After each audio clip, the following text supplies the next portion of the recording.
What's that old saying, Cole? If it bleeds, it leads. And unfortunately, we were guilty of that yesterday. We talked about all the fights across college football, all the brawls on the field, all the negative stuff that happened during rivalry week. That, Cole, we didn't get to talk about a lot of the games and a lot of what we saw on rivalry weekend. And that's dang unfortunate, Cole, because there's some really interesting storylines going on there. And I want to get into that here in this very first segment of our show, number 175, milestone for Wire to Wire with Diesel and Cole Bryson. Yeah, we're 25 shows. Think about this. In January, we're going to hit show number 200. And then in early March, we're going to be on the air for 1 year together.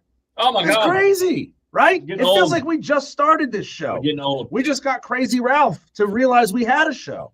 He called in yesterday. Took him what? March, April, May, June, July, August, September, October. 10 months. It took him 10 months to realize, oh, wait, that show, that station that I used to call into twice a week, maybe they actually have something on down there. Hey, welcome into Wire to Wire with Diesel and Cole Bryson. We got a big-time show lined up for you today. Gary Stokan, president and CEO of the Chick-Fil-A Peach Bowl, going to be joining us at 3:30, so just 30 minutes from right now. If you've got hard-hitting questions about the Peach Bowl, Gary's the guy who knows, but he's literally in charge of the whole thing. Coming up at 5:20, we'll have Jack Veltri of Gameocck Central on with us as well. So make sure you're here if you're a Gameocck fan at 5:20. And, of course, coming up in the 4 o'clock hours. Matter of fact, we're going to do it at 4:20. We're going to give away Trans-Siberian Orchestra tickets. So be here and ready to text in if you want to win those. But, Cole, a lot of storylines happened in week number 14, the final week of the regular season. Now we're in conference championship week, and then we're in bowl week, bowl month, and then we're in playoffs. So the last week of the season, a lot of big stuff happened, and I kind of want to put a bow on some of these storylines and get our general thoughts on it. Cole, we took a little bit of time yesterday talking about the Georgia Tech-Georgia game, 42-44, 8 overtimes to get that one decided down there. I told you yesterday, I absolutely love the new college overtime rules. I love the fact that after the first overtime, you have to start going for 2. And then starting with the third overtime, that's all you do is 2-point plays. It shortens this thing down. It makes it really, really compelling and really, really interesting. And Cole, I also think it neutralizes something that has plagued a lot of the overtimes in the past, which is that defenses get gassed by the end of a game. If you're asking them to play a whole other quarter and a half, 2 quarters of football, essentially, in overtimes, you're really gassing these guys out. So here's an opportunity to have it decided based on who can make the best single play call at the end of a game, and I love it. Do you feel the same way? Well, I do like it a lot. The crazy thing about Friday's game is I went to a high school game that started 30 minutes after this game. By the time that game started and I finished the game and got some interviews after the game, it was Gaffney Thiel-Hanna. I traveled home all the way from Gaffney back to my house and in Bowling Springs, and we were still in regulation. That's how long regulation was. And then you tack on the 8 overtimes. It was 12:04 on Saturday morning when this game finished. Started at 7, ended at 12:04. I don't have an issue with the overtimes. I like the fact that it does come down to one play. I can imagine, though, a team like South Carolina with Rocket Sanders at running back being in a similar situation, because sometimes when you're as close to the goal line as you are, one play is not that hard with a guy like Rocket Sanders. If I had to make any adjustments to it, I would say the only thing that I would like to see, maybe let's back it up a little bit. I like the format. Put it on the 15. Maybe 15. Put it on the 10. Yeah, it's just, I don't want to say it's too easy, but boy, it seems easy. Sometimes Friday night, that game just back and forth, back and forth, back and forth. And, you know, you get to the point where maybe after a certain overtime, it backs up. But no, other than that, I have no issue. Hey, the internet was absolutely losing their minds over that overtime. Yeah. You know, Haynes King really showed himself to be a much better quarterback than a lot of people give him credit for. He threw for 300 yards. He ran for another 110 on the ground. So think about that. Haynes King was responsible for 413 yards in that game and 2 touchdowns. Absolutely absurd. Now, Carson Beck, awful in the first half. Awful in the first half. He came on in the second half, ended up throwing for 297 and 5 touchdowns. So Carson Beck, kind of a tale of two halves for him. Yeah. So halftime score was 17-0 Georgia Tech. It felt like we were going for an ass whipping in Athens, and that's not ultimately what we got. But any final thoughts on that game? Well, I felt like at halftime I was actually watching the live line, and I felt like at halftime I was going to take Georgia in the money line on the live money line at the half because I assumed that Georgia would be plus money. However, they weren't. They were still, even though they were down at half, they were still, I believe, until they got to 17, I believe Georgia was still favored on the live line. So I ended up not taking it, but I did have a feeling that Georgia would wake up in the second half. Obviously an incredible game. However, I will say final thoughts on it. Georgia Tech, you can't let that one get away from you and even get to overtime. That game should not have gotten to overtime. It did. A targeting call that probably should have been called a targeting call. And Georgia Tech, like, you just can't let that one get away from you, Diesel. Yeah, I was going to bring that one up. The targeting call that was not called. Yeah. When Georgia's, I think, linebacker came in and just speared Haynes King right in the face mask, and I don't see how that's not called as targeting when you can clearly see. Maybe is targeting reviewable if it wasn't called on the field? Oh, you can't go back and look at it in replay. So I think the only way with that call, like, they got to review the fumble. Yeah, there was a fumble, and they should be able to go back and say it was or was not. I guess the only reason they didn't call it was the ball carrier, Diesel, went down. And yeah, it was targeting, but the ball carrier went down, like brought his head down if you're watching on the stream. And obviously when the hit came, it was more of a helmet on helmet. I don't blame the ball carrier, but at the same time, I think by rule, I think it was targeting. I think it's one of those things that's easy to see in replay when you're slowing it down, that his head was coming down. And you know as well as I do, it's hard to know what, like, we argued for years, what is a catch? Yeah. Well, now we're arguing what is targeting. The definition of the rules says something, but then is the ball carrier affecting the targeting? Many, many, many times we see that called as targeting. This time, they kept the flags in the pocket, and that one, that play or that decision not to throw a flag on that and call targeting on that really affected that game, and that really changed things down the stretch. Cole, follow up to that. Carson Beck, does what we saw last week and what we've seen in the first half especially, and then what we've seen multiple times over the course of the season from Carson Beck change your mind when it comes to the NFL draft? The things like that push him down your draft board. Absolutely. He's still going to be a top 3 or 4 quarterback taken off the list. He's probably still going to be taken in the first half of the first round. Yeah. I'd be shocked if he drops as low as like 12. I haven't been impressed with him down the stretch, man. Like there's something to be said about NFL GMs looking at his performance down the stretch against good teams, Diesel, and not being overwhelmed by it. I do believe that he's a good quarterback. Do I believe that Carson Beck will be playing in the NFL 3 years from now? Absolutely not. I don't. I know Stetson Bennett was a good quarterback, did not translate to the NFL. I don't think Carson Beck will make a good NFL quarterback. Cole, is Mike Gundy's tenure coming to an end at Oklahoma State? They got blanked 52-0 at Colorado. Oklahoma State is winless in conference this year. Now, Mike Gundy is one of the, if you look at his totality body of work, he's one of the best coaches in college football. He never really gets his team into major situations as far as never getting his team into the playoff, but he's never bad, right? He's kind of like the Mike Tomlin of college football. He's usually pretty good. His bad seasons are few and far between, and they usually rebound from those pretty quickly. But when you have an embarrassing performance like they had at Colorado, which nothing says rivalry to me like Oklahoma State versus Colorado.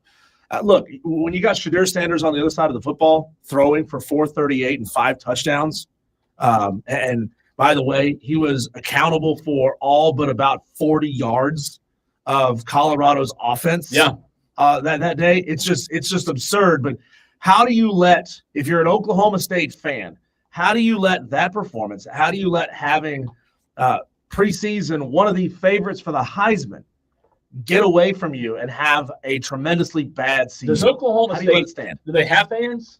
Like, do we know? Do we know that they have fans? Like, has that been yeah, confirmed? remember they form a ring around it. They slap the pads with What the are paddles. what are they like accomplishing? And I know Mike Gundy. Big time lack of identity down there. Yeah, That's for sure. It's just not. I don't feel any momentum with that program. It's a fun story. A lot of years when they're halfway decent and can win 7 games, but you just don't see any momentum. Like, you're looking for momentum in programs, and I don't see any there. They seem to have a lack of ability to string multiple great seasons together. Right? They can't turn a good season into a great season into an epic season. Play there. Yeah, because you're always going to be in the shadow of Oklahoma, right? And look, let's be real. Oklahoma, the Sooners, probably helped Oklahoma State get some recruits because now you got this big rival to go against. You could say, hey, Mike Gundy could say, hey, 4-star kid, Oklahoma didn't want you, but I do. And guess what? Now we have an opportunity to go kick their asses every year. I don't know, man. With Mike Gundy, they're not going to let him go after an epically bad season like they had. But I think maybe you do another one of those. How good is that job looked at, though? I mean, if he goes, it's true. Is that job looked at as a? Well, you would think. I don't know. In theory, Cole, when Texas and OU leave the Big 12, that left a big old power vacuum in that conference, right? Yeah. And in theory, Oklahoma State should have been primed and ready to step right in and take over that conference. Because otherwise, what do you got? You got Baylor, Texas Tech, Arizona State was predicted to be awful this year. Now, they stepped up in a big way. Arizona sucks. Colorado, until this past year, has been awful. So a lot of down programs in the Big 12. It was the cowpokes for the taking, and they fumbled the ball as they had the opportunity to really take over that conference. And, man, what an ugly way. What an ugly way to have a season. John Dog on the text line 71307 says, relax on Beck, Cole. John Dog, I know you're a big Georgia football guy. I'm sorry, man. John Dog, tell him why he's wrong. I just don't see a lot of upside with him, John Dog. And again, if I'm wrong, maybe I will be. Maybe he'll be a decent NFL quarterback.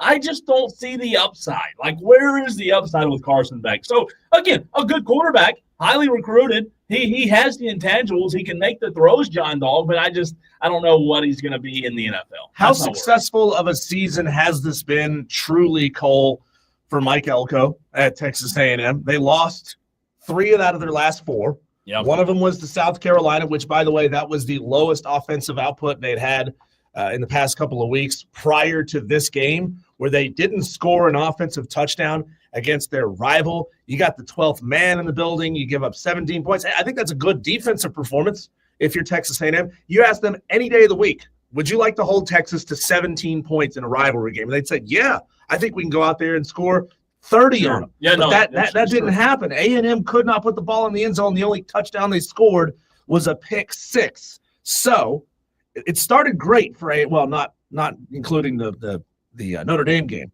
but that stretch between Notre Dame and 4 weeks ago, Mike Elko's looking like a savior. He's looking great, right? But then they end up losing 3 out of their last 4 losses on the season. How would you grade Mike Elko in season 1? So 8-4 overall, 5-3 in the SEC, lost the last 2 games of the year. Like you said, lost 3 of the last 4. What are the losses? Okay, South Carolina, that doesn't look like a bad loss.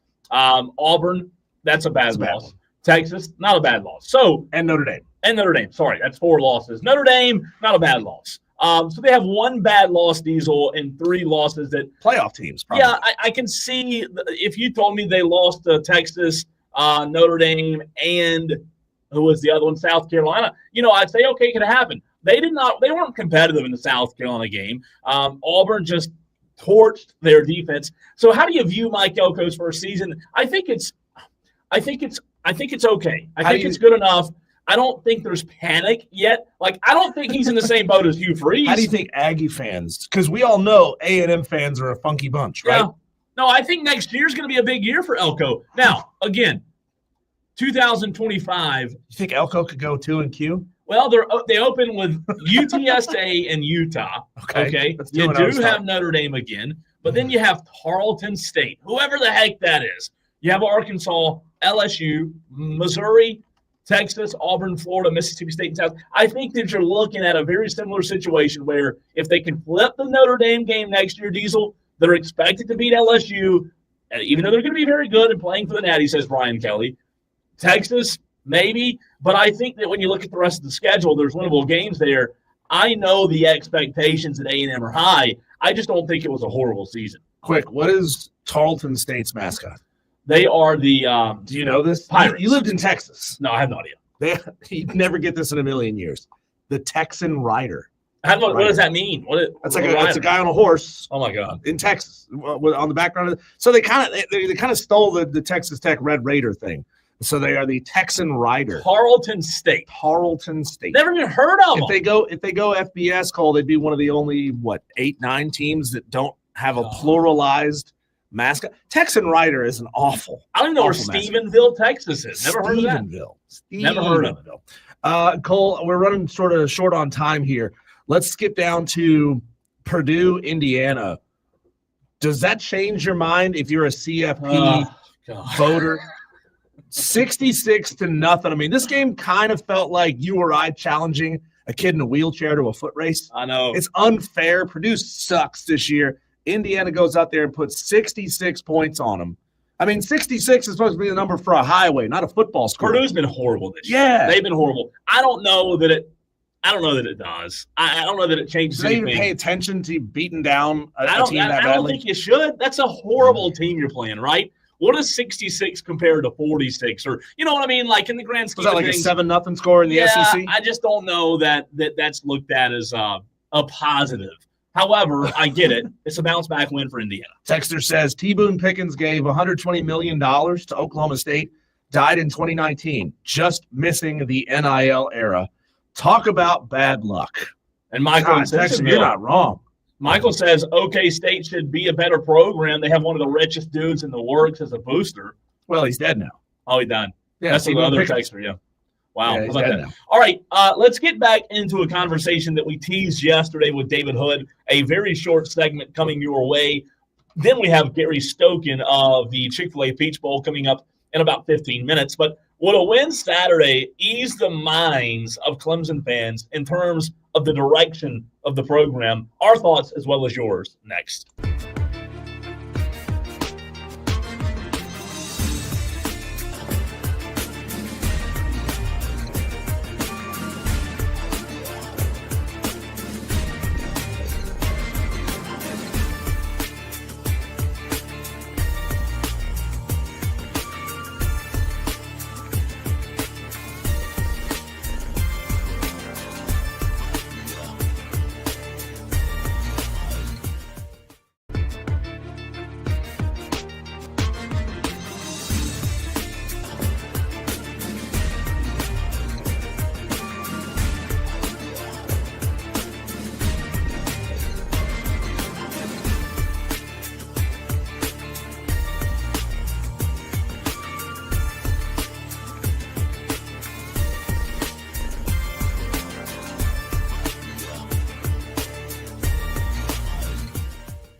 Clemson fans, I have a burning question for you. 71307. So way you can text the show. Would a win on Saturday ease your mind? It's been a season that has been a little bit of a disappointment in terms of coming off of last year where you didn't have a good year. You had high expectations this year, second year for Garrett Riley and Kate Clemson together. The Louisville loss, just one that's a tough pill to swallow. But Diesel, we asked the question, if a win Saturday over SMU in the ACC championship would ease the mind of Clemson fans in terms of the direction of the program. We may not be asking Clemson fans because for whatever reason this week they have been MIA on the stream as well as the text line and the phone lines. They're probably in hiding after what happened Saturday when they led the whole game and South Carolina came back to win at the end. However, do you think, Diesel, that winning Saturday eases the minds of Clemson fans? It shouldn't. No, it shouldn't because winning doesn't change anything. Look, you got lucky to get here. You backdoored your way in because Miami couldn't hold serve and couldn't handle their own business against a relatively weak Syracuse. You got lucky to be here. Honestly, your season should be over right now. So Clemson fans, unfortunately, Cole, will use this like it's a bout of selective amnesia. If they win, they'll gloss over all the negative things that happened this season. They'll gloss over the Georgia loss. They'll gloss over the Louisville loss. They won't gloss over the South Carolina loss because they'll just sit there and stew on it, but they won't talk about it outwardly. And they'll convince themselves that everything is okay. Mm-hmm. It's okay. It's okay. Even look at this. Even in a bad year, we're making the playoff. No, you didn't make the playoff so much as Miami just crapped the bed. You know what's interesting? You can't say that too loud, what you just said about they shouldn't be, because if you do, Clemson fans all over Twitter will get upset with you because, like you said, there are fans out there who them being in the ACC championship cures all. Look, I get it. Being in the ACC championship is something to be proud of. You go win a championship or have a chance to win a championship, you should be thankful that you have that opportunity. However, I do agree with you, Diesel, in the fact of they backdoored their way in to the playoff. And if you have a problem with that and you don't think that's accurate, I'm sorry, but they did. They did backdoor their way in. And there's been negativity around the program. But Dabo and, media and other people out there who have big voices on Twitter who will come at you if you say something mean about Twitter. You know who I'm talking about. There's people out there that just don't understand what a standard is. And I have a problem with Dabo today, Diesel. In this audio, he jumped on our boy, David Hood. Dabo jumped on our boy, David Hood, today. Have you heard this yet? I got to stick up for David here. No, I haven't. And I'm also proud of our consistency, uncommon consistency. This is our 10th time in this game in 16 years. I know we're supposedly a bad program now, and we're doom and gloom, David. It's all downhill. Everything's terrible. But I think we've been in this game 2 out of the last 3 years. This is our 8th time in 10 years. And I don't think we've gone back-to-back years not being in this game since 13 and 14. So, I know for all the things that have to change and how we're supposed to be like everybody else, I'd say that's pretty good. 8 times in 10 years. And so really proud of that consistency. And we got 2 goals left, and that's to win the ACC and to win the closer. And if we hit them 2 goals, hey, we'll be national champs. And that's a fact. So these kids have worked their butt off. The staff has worked their tails off. Again, certainly didn't accomplish all of our regular season goals, but it's all about the postseason. That's what it's about, and that's what college football is about and is going to become about as we move forward. Somebody must have gotten word to Dabo that David Hood said something negative, because the whole time, I know you couldn't see that video, Diesel, the whole time he was talking, he was doing this, looking right at David. The whole time, the whole video. I love it. And Dabo, he's smart enough to know what we talk about when we or what we mean when we say things like they're not meeting the standard. Oh, well, you think it's doom and gloom. Well, it's doom and gloom compared to the standard you set, Dabo. But some fans are okay with 9-3. Yeah, he said we're doing pretty good. Is pretty good the standard or is best the standard. I thought best was the Used standard, to be. not pretty good. Do you want to be the best husband you could be, or do you want to be a pretty good husband? Yeah. I think you should try to be the best husband that you can be. And if you notice that things are starting to fall off, if you're not doing the things in your marriage that you need to do to be the best husband you possibly can, it is your job to fix it, to turn yourself back into the best husband that you can be. It's just interesting, man. Like to have the conversation of special season. I don't think, regardless of if Clemson wins Saturday, I don't think it's a special season. Yeah, you can call me spoiled or delusional, whatever you want to call me. I just don't think backing your way into an ACC championship is a special season.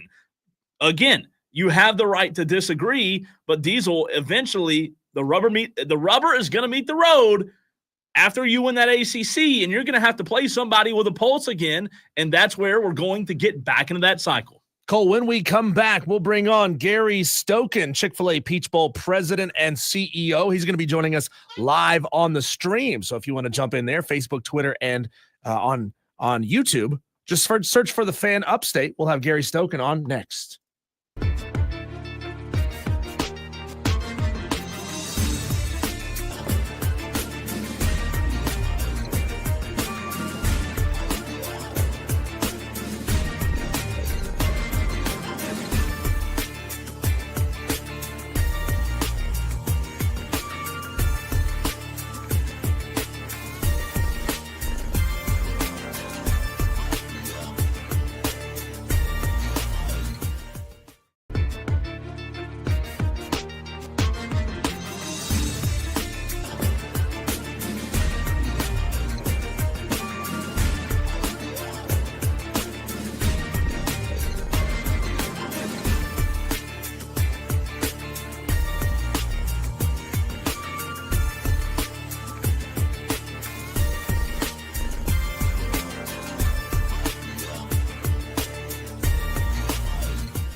Just talked a lot of Clemson football in the very last segment. We're joined right now by the man who very well could be hosting Clemson 2 more times in his building before this season is out.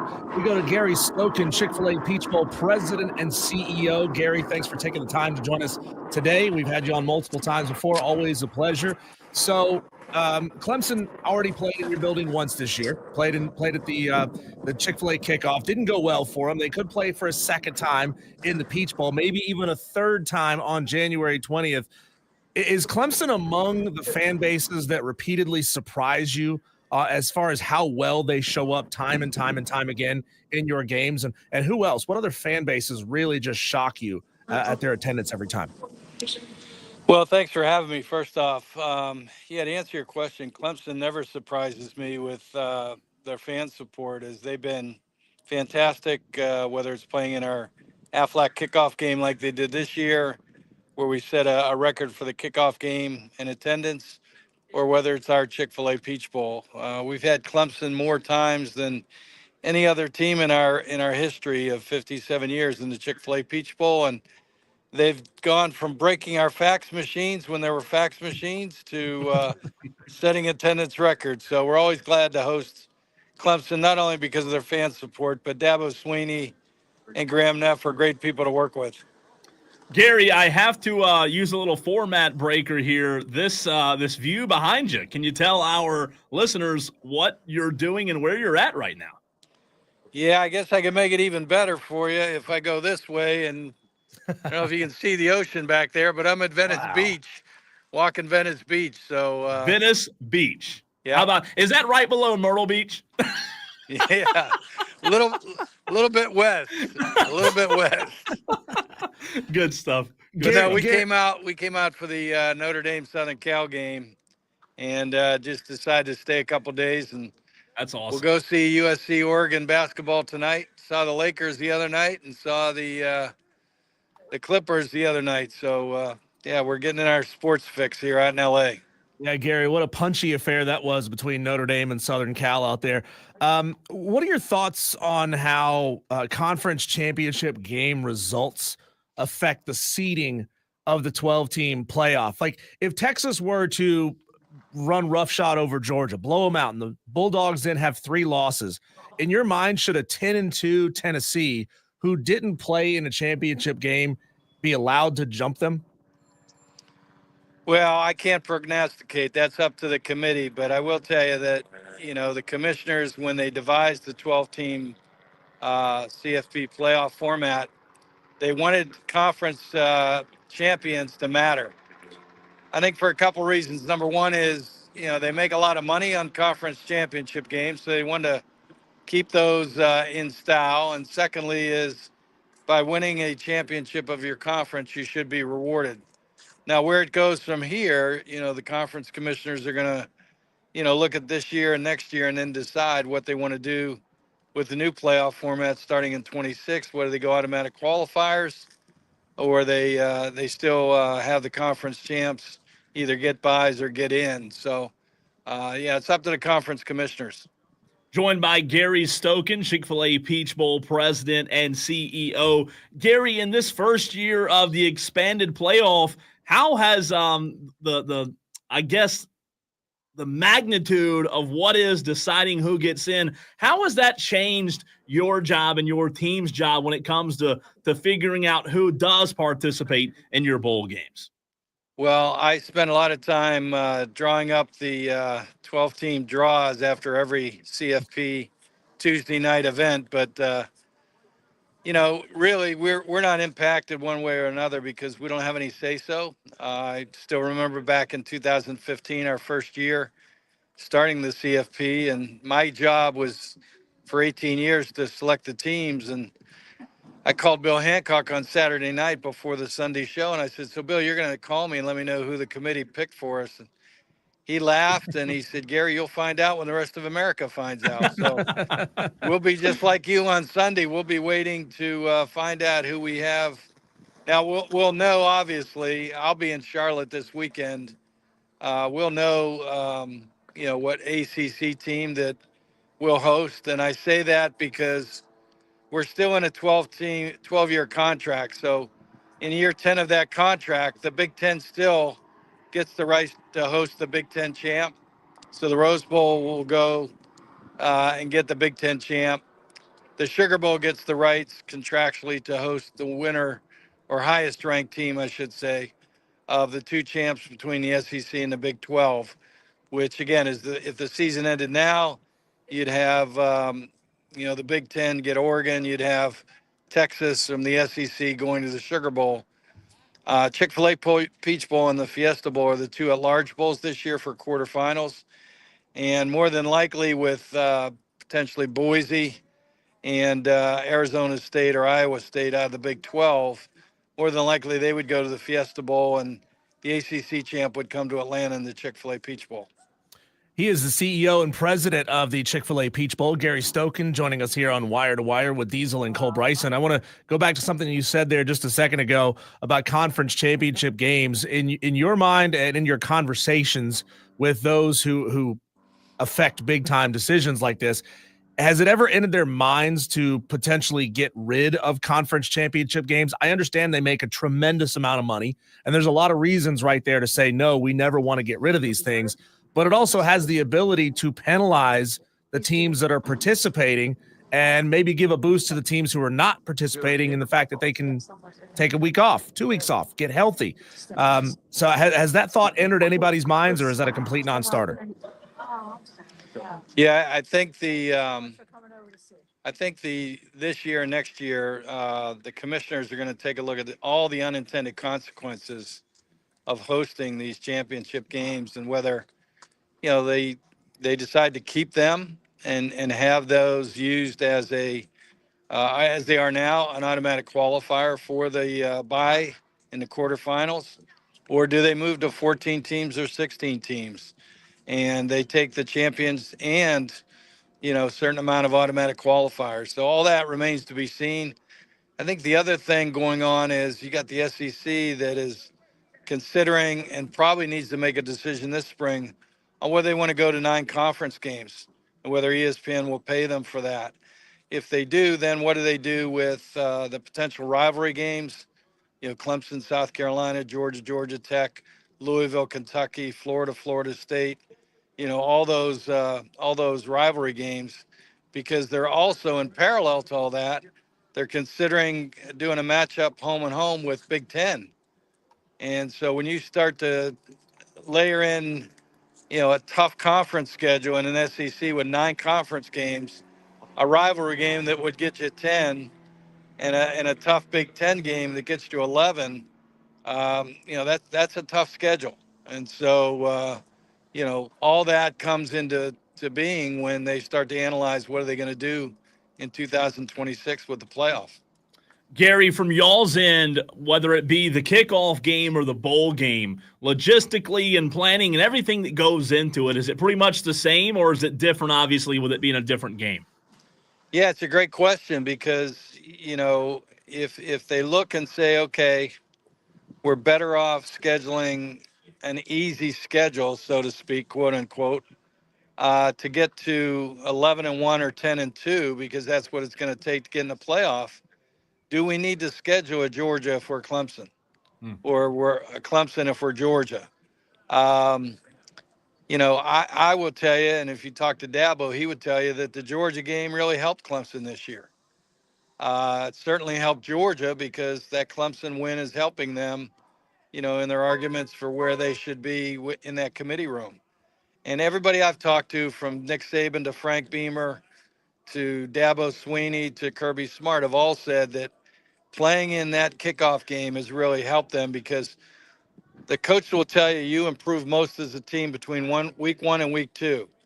And the reason is you have live film, and you either have live film against the team that you should beat up that's not very competitive, where your kids aren't going to learn much and you can't coach them up much. But if you play against Georgia, if you're Clemson and vice versa, you're playing against kids that are going to be all conference, possibly, NFL players, and you got some live film that you can teach them up, and they're going to learn something both individually and collectively as a team. So, and I think if you look at the teams that have played in our kickoff game, they've gone on either helping themselves with a win in that game and that other team having a great year, which really helps both teams, really, because if you're Clemson, the Georgia loss, is helping your strength of schedule, right?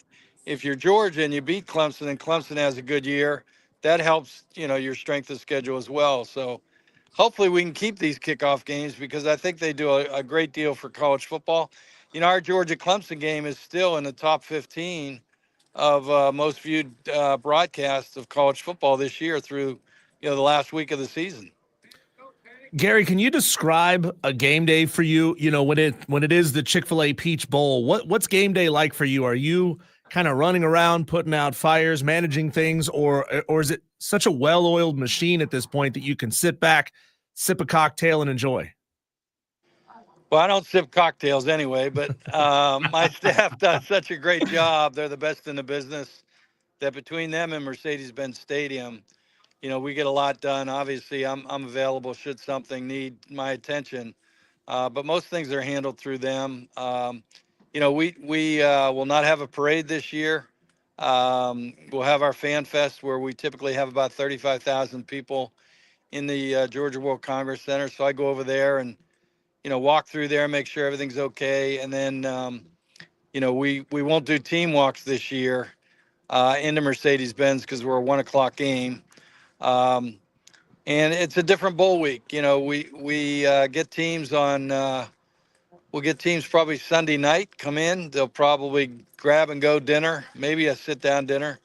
Monday, they'll practice and have media day. Tuesday, they'll have their walkthrough, and Wednesday they play at 1:00 and then they fly out. So we don't have a lot of the events that we used to have when we had the teams in 7 days and having a couple events a day. So it's changed a lot, but we understand we're in a playoff situation.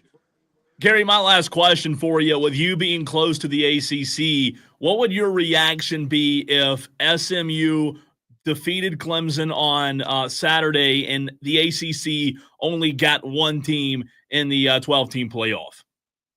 Yeah, that's a really interesting question. I would have thought, should Miami have beaten Syracuse, that the ACC would have gotten two teams in guaranteed between Miami and SMU. I've done my different draws of the brackets with Clemson winning the game, and I think SMU still gets in with Clemson winning.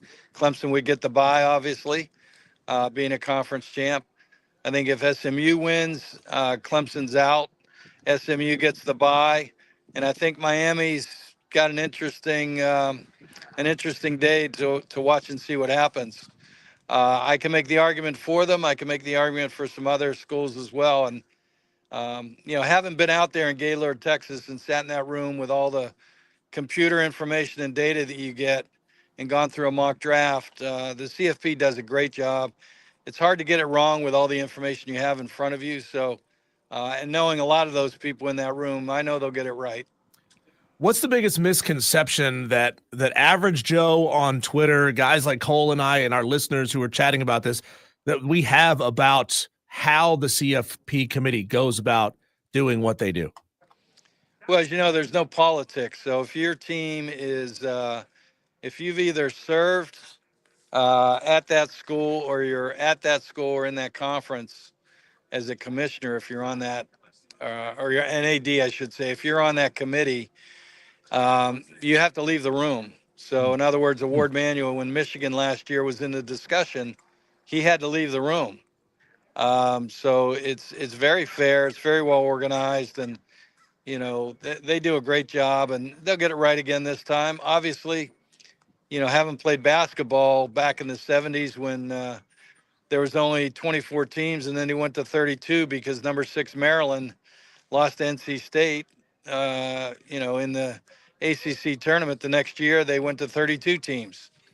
There's always going to be, in this case, number 13 or 14 who are going to have an argument. And, it's just the way it is. We got 12 teams. We've got 5 conference champs to get automatic bids.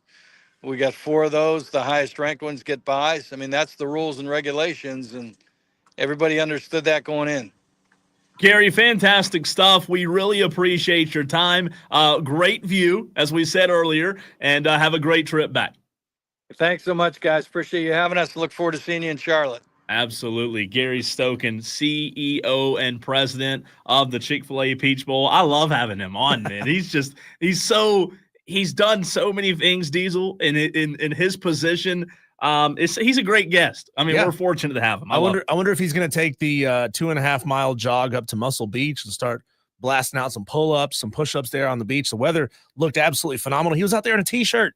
We're over here in 43 degrees. Yeah. And I heard tonight it's going to get down into the teens for crying out loud. And he's out there in a t-shirt and sun-shining weather on the beach. In LA. How jealous. Yeah. And God, the weekend that he had to stack so many of these sporting events back to back to back. I mean, I wonder how he's able to go and enjoy just a Lakers game. Just take it in. Buy a ticket and sit there in section, lower bowl, section 10. I would say you're probably front row. You think so? Courtside. You think so? I don't know, man. I don't know with that guy. I kind of like sitting amongst the people, Yeah, you get a better view, courtside. I'll tell you this. Being up amongst the people. I've been fortunate enough one time to sit courtside at an NBA game, and there's nothing like it. Really? There's nothing like it, man. I mean, it was a Hornets 76ers, Joel Embiid, James Harden, 2 seasons ago, I believe. And I'm telling you, I get like the fan experience, but sitting courtside at an NBA game, it's probably the coolest thing I've ever done. I don't think you can get a sense of just how gigantic NBA players are. No. Until you're standing next to them. No, it's right. Great. Like it's a different body type. I'm 6 foot. You're what, 5'10"? 5 foot. Yeah, 5 foot. Okay, man. I like 10, that. 5'10". I mean, I wasn't going to say 5'2". I wasn't going to be rude, Cole. Well, I have 5'10". We'll 5'10". round up. Yeah. 5'10" and -4 inches. But even when you're standing next to a point guard who's like 6'3", you look like oh my God. Yeah. We are not the same. We're 2 or 3 inches different in height. We are not the same as far as body type. And we also didn't get to it on this one, but we did in the first time. And I'll tell you what, one of the most fascinating things about Gary Diesel and his organization with the Chick-fil-A Peach Bowl is what they do to give back to charity organizations. And he touched on that. We had him back in August. Is that right? Maybe even July. Might have been July when we had him on. And he touched on what they do from a charity standpoint with the money that's given back. It's unbelievable. That's my favorite part of it. Yeah, I love to hear somebody who's got a high position like Gary Stokan does, president and CEO of the Chick-fil-A Peach Bowl, talk about sports as a fan the same way you and I do, being a very, very down-to-earth person. Yeah, he is. And, that's really exceptional, to have somebody who can live in both of those worlds. I was at the South Carolina, Missouri game a couple of weeks ago, and I was hanging out with some friends at a tailgate before the game, and 2 Peach Bowl guys walked by, representatives, and I said, "Hey, where's Gary?" And they were like, "Wait, what? Wait, you know Gary?" Well, I was like, "I don't know him. No, we had him on the radio one Gary, time. that old so and so. Where's old Gary at?" And they were great, by the way. They're probably like, we don't get to speak to Gary, right? Because we're too low on the totem pole. You're like, oh, guess what? I get to speak to Gary. I get to speak to the CEO. Before we run to a break, Diesel, here is a quote that is very fascinating. Shane Beamer was on with Paul Feinbaum about 15 minutes ago. Shane Beamer on Feinbaum making a case for the college football playoff. Beamer says, if I'm an opposing team and I see that South Carolina Gameocck logo pop up on the bracket as the team I'm playing in the first round, I can't imagine there's many coaches and teams that would be excited to play us right now. Yeah. I know head-to-head matters, but I also know what we've done since then should matter also. That was Beamer on the Paul Feinbaum show. What something Gary said there kind of stuck out to me with regards to, number one, if the SEC goes to 9 conference games, now you're down to 3 out-of-conference opportunities. Yeah. And then if they have this challenge with the SEC, with the Big Ten, now you're down to 2. And if you still want to play your out-of-conference rival, you only get 1 opportunity to schedule a team out of conference. I mean, you're setting up a brutally difficult schedule. But then again, Cole, I mean, we're looking at the playoff committee show that, you can take 2, 3, sometimes even 4 losses. If you're playing in the toughest conferences, you can take multiple losses and still be viable in the playoff conversation. The number of losses isn't as important as who you lose to and how you lost to them. 3 hours from now, those rankings that we've talked about will come out. We'll give our predictions, what happens, get into that conversation, and hear from you, Tolos, on the college football playoff selections tonight. That's next.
Tonight we will know, sort of, kind of, not really.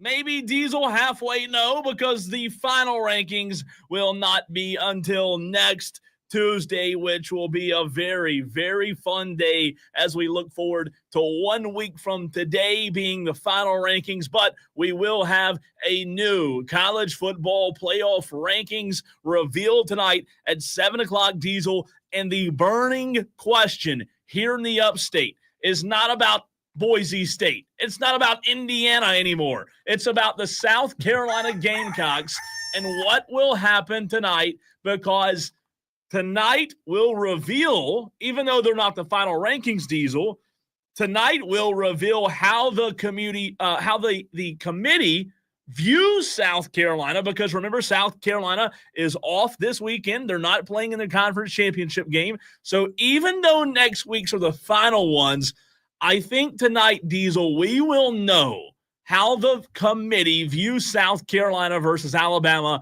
That's the burning question here in the upstate. Yeah, and I think, unfortunately, Cole, there's going to be a lot of angry South Carolina Gamecock fans. Look,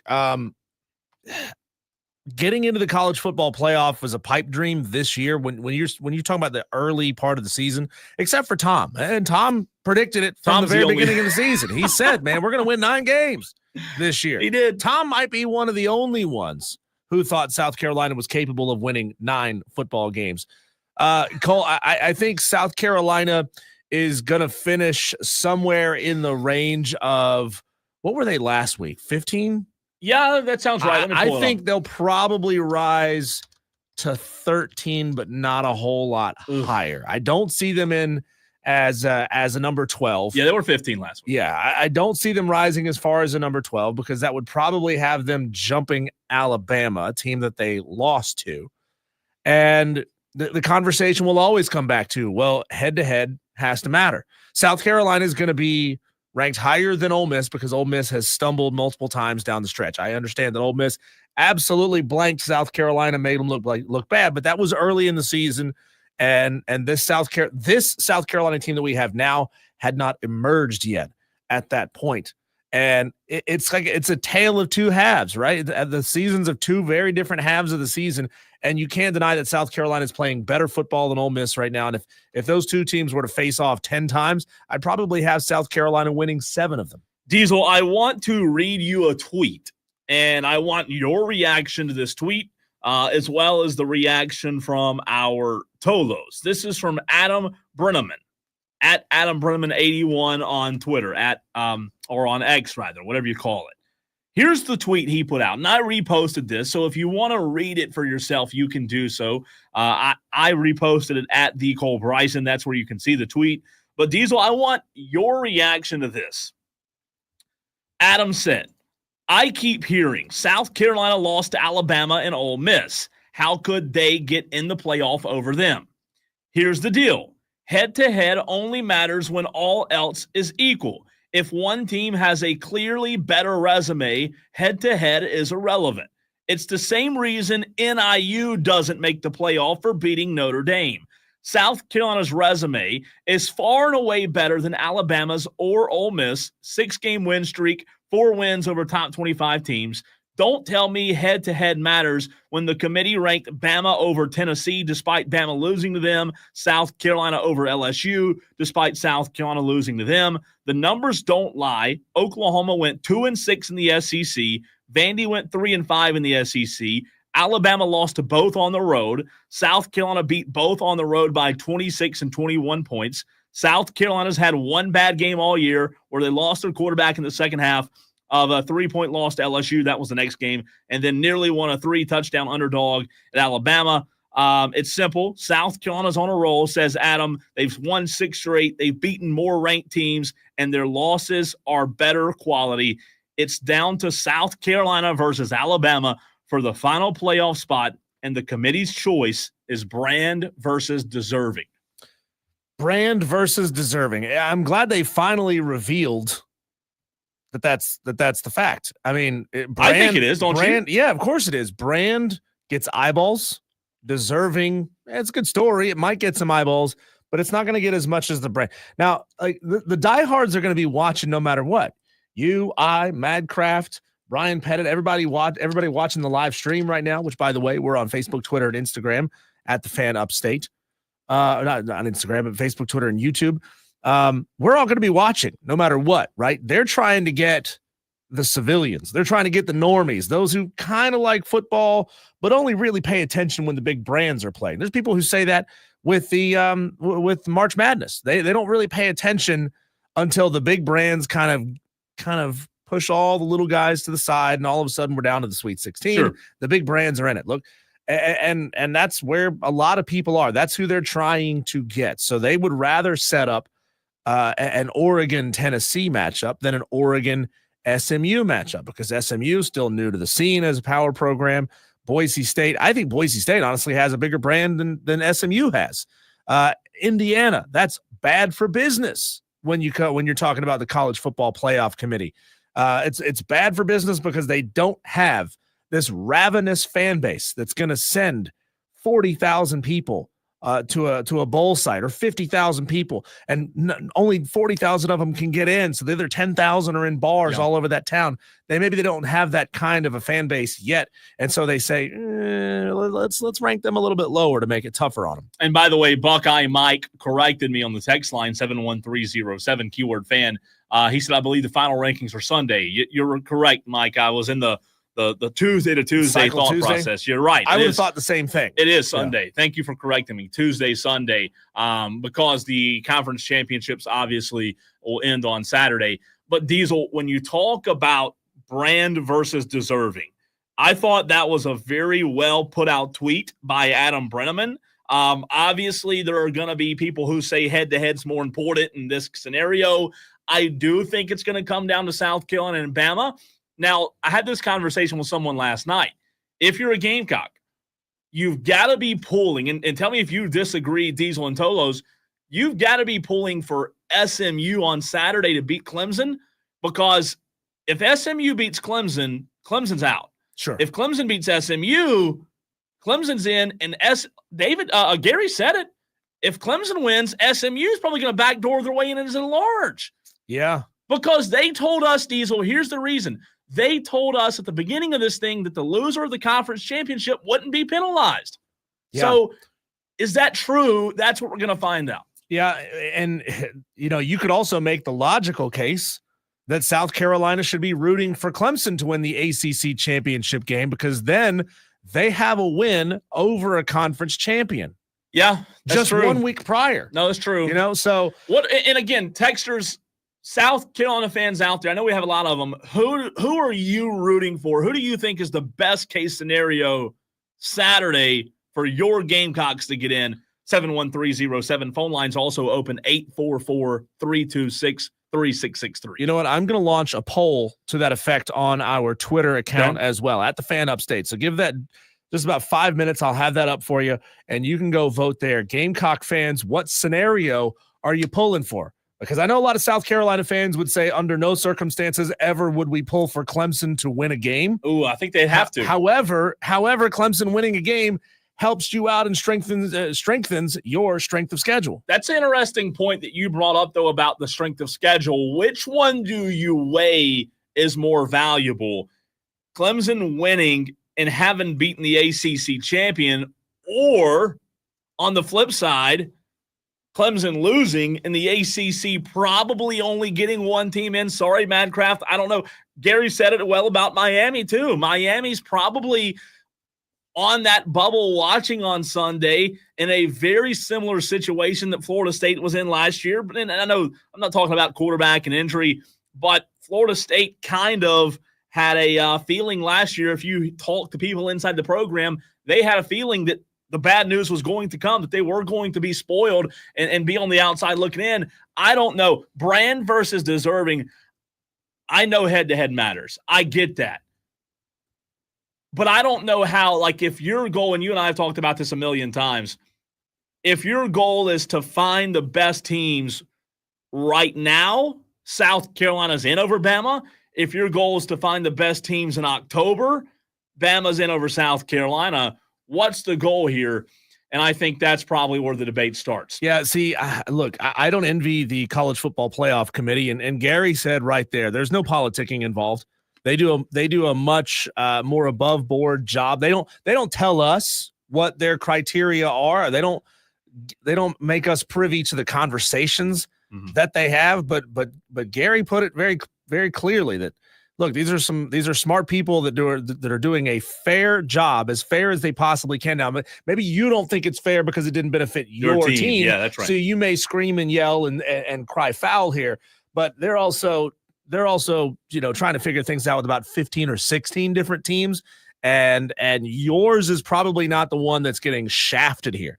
They're not sitting there twirling their mustaches like a cartoon villain saying, hey, we're going to stick it to South Carolina because we don't like the dirty word in their mascot, right? So they're not doing that.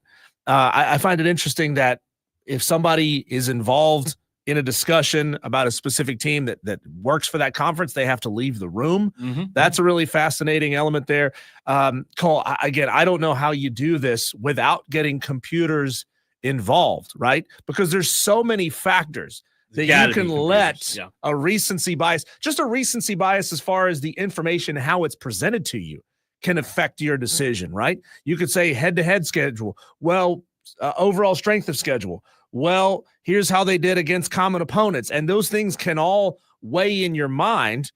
And it's got to be really hard to compute that much data and make that decision. Couple of good texts on the text line to answer the question that we asked. Let's start with this one. Texter says, how do you become a big brand if you get the door shut in your face because of Bama's brand, which has lost a bit of its luster? I don't disagree. Yeah. How many times have you gone up for a job and the person who was interviewing you said, yeah, but we think you're right for this job, but we'd love for you to have more experience. Well, how do I get the experience if you don't hire me for the job? Which is the conversation that I had years ago when it came to Cincinnati getting into the college football playoff. Yeah. Look, they looked really good in the New Year's Six game the year prior to them getting into the CFP. And once they got into the CFP, obviously they got absolutely blasted. But one data point is not enough to say a G5 never, ever, ever deserves a spot in the playoff again, because teams get blown out all the time. Teams with big brands get blown out all the time. So you got to have an opportunity for a team to get in multiple years to show you who they really are in the playoff. Texter says, in my mind, if Clemson wins, it looks better on South Carolina's resume, and I get that point of it. Diesel brought that up. Texter says SMU win, or Clemson has to embarrass SMU so bad that it makes them look inept to be in the playoff. That's a good point. Texter says Nick Saban's Alabama had a brand. Beamer, South Carolina has a chance to be the new SEC brand name and is deserving. Billy asked the question on the text line, should Gamecock fans go to Charlotte and cheer for the Clemson Tigers on Saturday? A win over conference champion would look good on the resume. So Billy agreeing with you. Texter says, I don't think Clemson winning helps. Heck, honestly have no clue what the best path forward for the Gamecocks. I'm preparing myself that we will be 13 next Sunday. The fact that we are even having this discussion is awesome to me. It's true. But again, going back to the text about I don't see how a Clemson win helps, because Diesel, tell me if I'm wrong here. If Clemson wins, or excuse me, if the texter says, I don't think Clemson winning helps. And I agree, because I said a minute ago, SMU winning in my mind was the best possible scenario, because if SMU wins, Clemson's out as an at-large. Yeah. SMU's in as a conference champion. I don't know if Miami then gets in as an at-large from the ACC. There's no way Clemson is. So I think that's really the best way in for South Carolina, is to have SMU win. Really? You know, I'm looking at the schedule of games this weekend, and I'm wondering if in general, Cole, if it's good for the favorites to win or for the underdogs to win in a lot of these games. And you kind of almost have to go game by game. I think in general, it's better for the favorites to win, because that adds a loss to the lower ranked team and maybe allows some shuffling in there. But Cole, I think maybe best case scenario for South Carolina this week is for UNLV to beat Boise State. You need them out of the way. The running Rebels. Boise State sitting there at number 11. Then Boise State falls a little bit. Now that may not help you a ton because of conference affiliations. I think that's probably, and UNLV would win the conference championship, so they're still possibly going to jump you as the Mountain West champion. I think it probably helps you more in the final rankings than it does in your playoff aspirations. That may be the big thing there. Iowa State, Arizona State, one of those teams has got to get in, right? One of those teams is going to jump you at this point. All right, we got two callers that want to get in. Billy Horn first. He did get in just a few seconds prior to Madcraft. We'll go to Madcraft after we hear from Billy Horn, 844-326-3663. Also wanted to note that Harper responded to the poll that you put up, Diesel, and says depends on the rankings tonight. We'll get back to that. Billy Horn, you are in Wire to Wire. What's up, man? How we doing, fellas? I like the topic today. So here's my 2 cents. Yes, Alabama's got a win over South Carolina. But if we look at Alabama's 2 losses to Vanderbilt and to Oklahoma, you were talking that they lost. One, you lost a close one to Vanderbilt, but you have 2 bad losses on your schedule, even though you're a brand. It's true. That loss to Oklahoma is horrible. Milroe couldn't do anything with the ball. I don't see them being allowed to get in based on their brand. South Carolina is the better football team now compared to what Alabama has been all year. And I would keep Alabama out and move South Carolina up. But the Madcraft the other day was kind of right too, is the SEC and the bigwigs in the SEC get a bye, or the Big Ten get a bye because of their wins and what conference they're in. If you look last week, Clemson lost, Miami lost. They both dropped 6 places. South Carolina beat Clemson, ranked team. Syracuse, unranked to Miami, dropped 6 places. But Michigan beat Ohio State, and they only dropped 5 spots. Like, there's no continuity to why you drop somebody. Michigan, unranked, horrible football team this year, and you lost. Ohio State lost to them. I don't understand what the committee's doing. And Billy, ultimately, in my mind, the loss that Bama had to Oklahoma should be the loss that puts them on the outside looking in. I agree with you. It's just, what criteria is the committee going to go with? I like the idea that you brought it up, whether it's pedigree versus deserving this year. And I would take South Carolina over Alabama at this point. And I think South Carolina should root for Clemson because I'm with Diesel. That's a win over a conference champ. Okay. Hey, thanks for the call, Billy. Good stuff. So there's a debate going. What do you pull for Clemson or do you pull for SMU? It's a good debate. Madcraft wants to weigh in. Madcraft, what's up, man? Yeah, man, I just wanted to make a few final points for tonight's poll, but I do want to thank Billy for some of those points because a big issue is those rankings, how far some teams have fallen, but some teams just barely fall. That's that bias that I've been talking about. Billy sees it. But anyways, here's my final few points for you. After tonight's poll, it's likely that Syracuse and Duke might be both ranked. So that's 2 top 25 wins for Miami. That clears number 1 for you.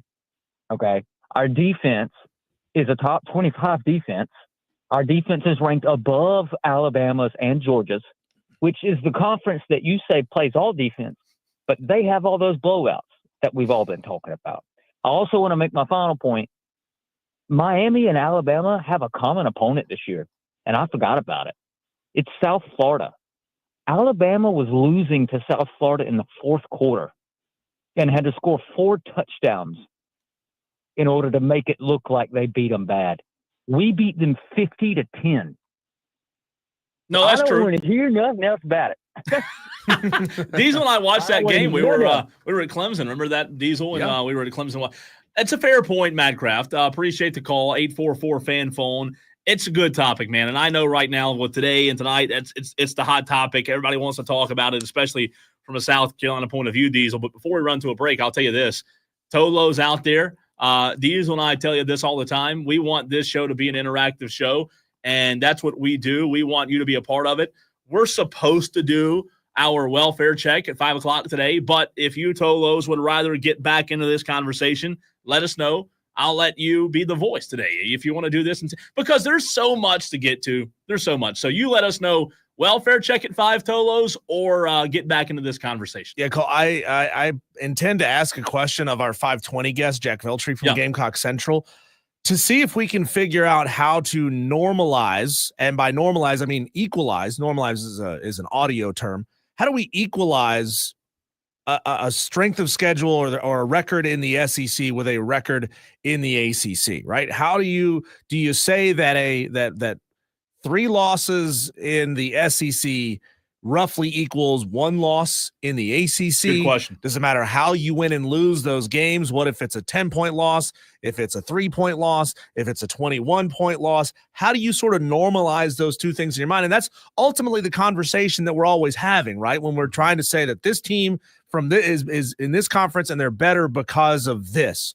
Well, how do you equalize those two things in your mind? And ultimately, that's what the CFP committee has to figure out, and it is a tough job. When we actually, let's go to this phone line. Do you want to know who is on the phone lines? He was called out yesterday. Really? And Rick has made an appearance, Diesel, before we run to a break.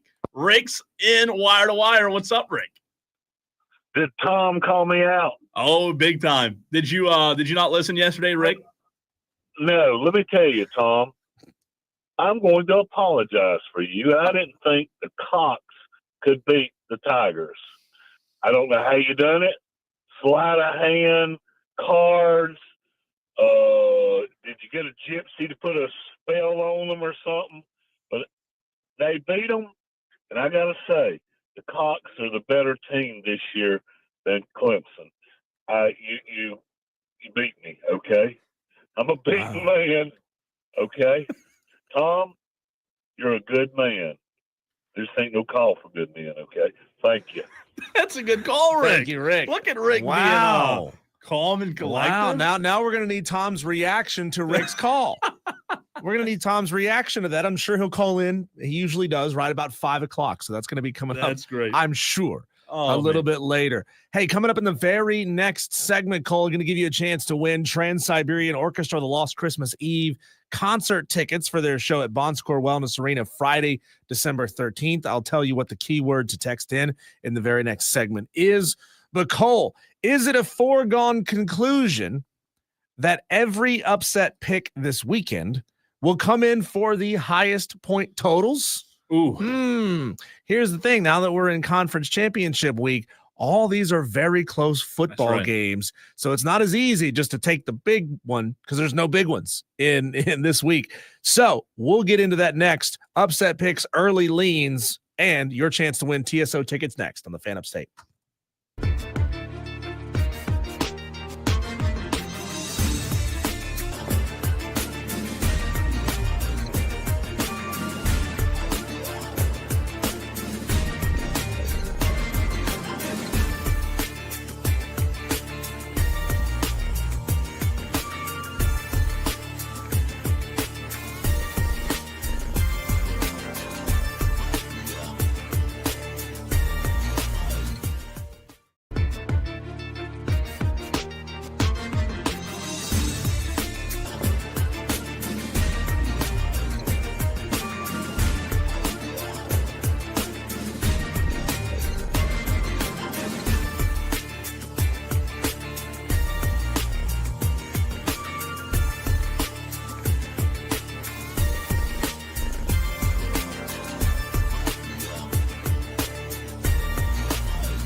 Live update on our Twitter poll. Cole, South Carolina fans, what scenario are you pulling for in the ACC championship game? SMU wins, eliminates Clemson entirely. Clemson wins, improves your strength of schedule. Still young, but as of right now, 57% of the votes calling for a Clemson victory to help out South Carolina's strength of schedule. I don't know that I like that. Really? No, I think then you risk both of them getting in. I don't know. Maybe regardless, two ACC schools get in with the SMU win and Miami gets in. Well, here's the thing. SMU is sitting at 9 right now. And with the Big 12 and the Mountain West champ both going to jump them, Cole, now you're talking about a scenario where maybe SMU with a loss falls to 11 in the rankings, but they're eliminated because they're going to get jumped by two lower seeded conference champs. And to the texter's point a minute ago, what if SMU got obliterated? What if Clemson just whooped them? They say you don't get penalized for losing, but what if you lost by 38 points? Right. And what if you're Georgia and you get boat raced by Texas? Yeah. Or if you're Texas and you get boat raced by Georgia, and so now you have two losses to the same team in the same year. How do they penalize you for that? Because what was the final score of the Georgia-Texas game early in the season? I'm blanking off the top of my head. That game, I don't remember if it was close or if it was kind of a blowout. I think it wasn't even really all that competitive, right? Trying to think. You said Texas, Georgia. Did I get that wrong? No, I think you were right. You said it was close? I'm wondering. It was 30-15. Okay, so points. I wouldn't call a 15-point game a blowout. I mean, that's two touchdowns and a 2-point conversion probably made that happen. If Georgia were to blow Texas out and now have back-to-back wins against them in the same season, does that penalize Texas for losing to the same team twice? Like, what if they go out there and beat them by 24? Yeah. What if they beat them by 28? That really, in my mind, that should change the conversation. But you're also, as Lane Kiffin talked about, you're in a situation now where you've got an extra data point and you're taking an extra risk of potentially losing a game that no one else in your conference has to play. That's why you have to get rid of those games. You have to get rid of the conference championship games. You just have to, because here's why. Not to get on a tangent here, but if they penalize a loser of a conference championship game, number one, they've lied. They've went back on what they said they weren't going to do. And then number two, there's no point in going. There's no point in winning. So South Carolina could backdoor their way in, yet the loser of the SEC championship would be out, which would make no sense of why you'd ever want to play for an SEC championship again. Right. You would petition Greg Sankey and say, hey, you gotta eliminate this thing. But then again, you're talking about losing out on a lot of money. Millions and millions of dollars, Cole. You have a chance right now to be a winner. You could go see Trans-Siberian Orchestra and their all-new version of the Lost Christmas Eve at Bon Secours Wellness Arena, Friday, December 13th. Throughout the rest of this segment, text the word snow to 71307. Start your text with keyword fan. So your text would be to 71307, and it would say fan snow. Fan snow. Fan snow. Not snow fan. We're going to pick a random texter to win those tickets. Can I enter? No, you can't. God. You can request What about tickets. you and I? Can we? We got to go down and talk to Roy. See if we get some tickets for Roy. The tickets, by the way, are for the 4 p.m. show on Friday, December 13th. Text the word Roy up. Snow. Start your text with the word fan for your chance to win. We'll pick a winner at the end of this segment. Cole, so to those who want to know, with the Upset Picks Challenge brought to you by Ingles, how we're handling this weekend in the Upset Picks Challenge. We are, of course, playing this weekend. No, we are playing this weekend. I don't want to. We are playing. It's an opportunity. Well, if you don't want to play, you can fall two more points. Yeah. But Cole, we don't have a ton of games to choose from. There are only 9 championship games to choose from this weekend, which of course limits the Tolo's options as far as which games they can choose. Normally you got, 50, 60 games to choose from. Now you've got 9 games to choose from. Is it a foregone conclusion, Cole? And is it a wise strategy for all the Tolos to pick the game that has the highest point spread? I tell you what would be crazy. I mean, I think most people probably are, but does it really matter when you're talking about a Boise State game that's a 4-point spread, a Tulane game that's a 5-point spread in the American? You've got a 2.5-point spread in the SEC, 3.5 in the Big Ten. I mean, we're like, this feels like if we were doing an NFL challenge. Yeah. This is the conversation. Tight spreads. What if you got crazy, and we're not going to do this, but what if you did just completely wild off the cusp here? What if you got crazy and said, this weekend you can pick 2 upsets. Oh. If both hit, you get the points plus 10. Wow. If both don't hit, you lose 15 points. Wow. How many Tolos do you lose 15? If both hit, you get plus 10. But if you lose 15. Do you think Tolos would do it? That is penal. Cole. That is. But you can make up a lot of ground. I tell you what though, I don't hate that for next year. Yeah. I don't want to go changing the rules on people right now this year because it takes a long time to teach people what to do. That's true. But next year, I don't necessarily hate that.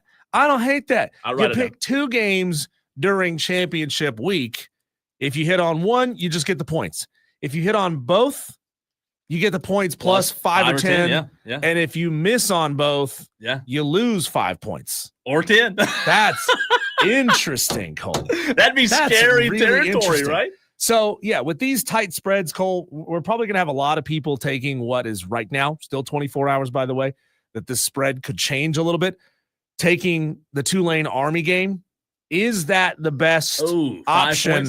The most likely upset? Again, the Mountain West Championship game, Boise favored by 4. American game, Tulane favored by 5. Sun Belt, 5.5. 5.5 in the Sun Belt. You got 2.5 in the ACC, 2 points in the Big 12, 2.5 in the SEC, and 3.5 in the Big 10. That's fascinating because 5 points, like, again, when you get to conference championship week, if you're not doing well in this challenge, I hate to tell you, but you're not going to catch up much. You're not going to catch up. You have to hope that you get it right. Right. And no one else does. And that's not going to happen. No, because of the limited choices. And upsets are far more likely in the conference championship games. These are the best 2 teams in every league, right? Tulane Army is interesting. I think Army could win that game. Again, you're only getting 5, but as you said, 5 is the second most, 5.5 with Miami, Ohio versus Ohio. The battle of who belongs in Ohio. Maybe Ryan Day whoever wins gets Ryan Day, right? The MAC championship. I don't know. I think the ACC championship's the most intriguing spread. 2.5 in favor of SMU, where I just don't know that I could confidently say SMU wins after a Clemson loss. I like what Dabo's done after a loss. I think Clemson bounced back. You got to feel like all the pressure is on SMU in this game, right? First year in the conference, Clemson is honestly lucky to be here. Thank you to Syracuse, right? And so they've got nothing to lose at this point. No, I agree with you. The pressure's on SMU, no doubt. Clemson, again, sorry, Clemson fans, if it upsets you. You backdoored your way in to the ACC title game. The pressure's on SMU. Let's do this. This is fun. Georgia or Texas? Who's the pressure on? I think the pressure's on Georgia, right? You could. I don't know. God? Who has more pressure? Is it possible that Georgia is facing elimination by losing this game? I mean, they'd be 10-3. They shouldn't be, because you shouldn't be penalized. Man, it's almost as if the loser should be able to be dropped in seeding, but not be dropped out of the playoff. So how do you weigh? This is a great question, and I don't know the answer to it, but I'm asking it. How do you weigh losing late versus losing in the conference championship game? Because, like, what matters? They said losing in the conference championship doesn't matter, but at the same time, we were told losing late does matter. So, what went? That's what I want to know from the committee. What are the stipulations? Like, what are we actually going by? And Tennessee can't lose late because they're not in this game. And I think Alabama can't lose late because they're not in this game. But who, right now, honestly, though, you brought up Tennessee. Who is in better shape right now in the nation than Tennessee? Nobody, because they don't have to worry about losing this weekend. Right now, or last week, Diesel, they were 8, right? They're 9-2. They're in.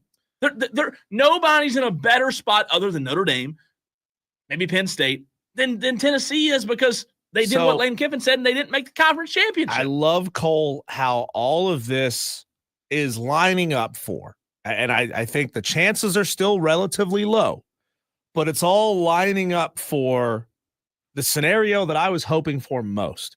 As we've seen these conferences grow and grow and grow and grow, they're getting so large that it makes these discussions of who is the best team in the conference virtually impossible to answer truthfully with certainty and objectivity, because not everybody's playing everybody in the conference every year, right?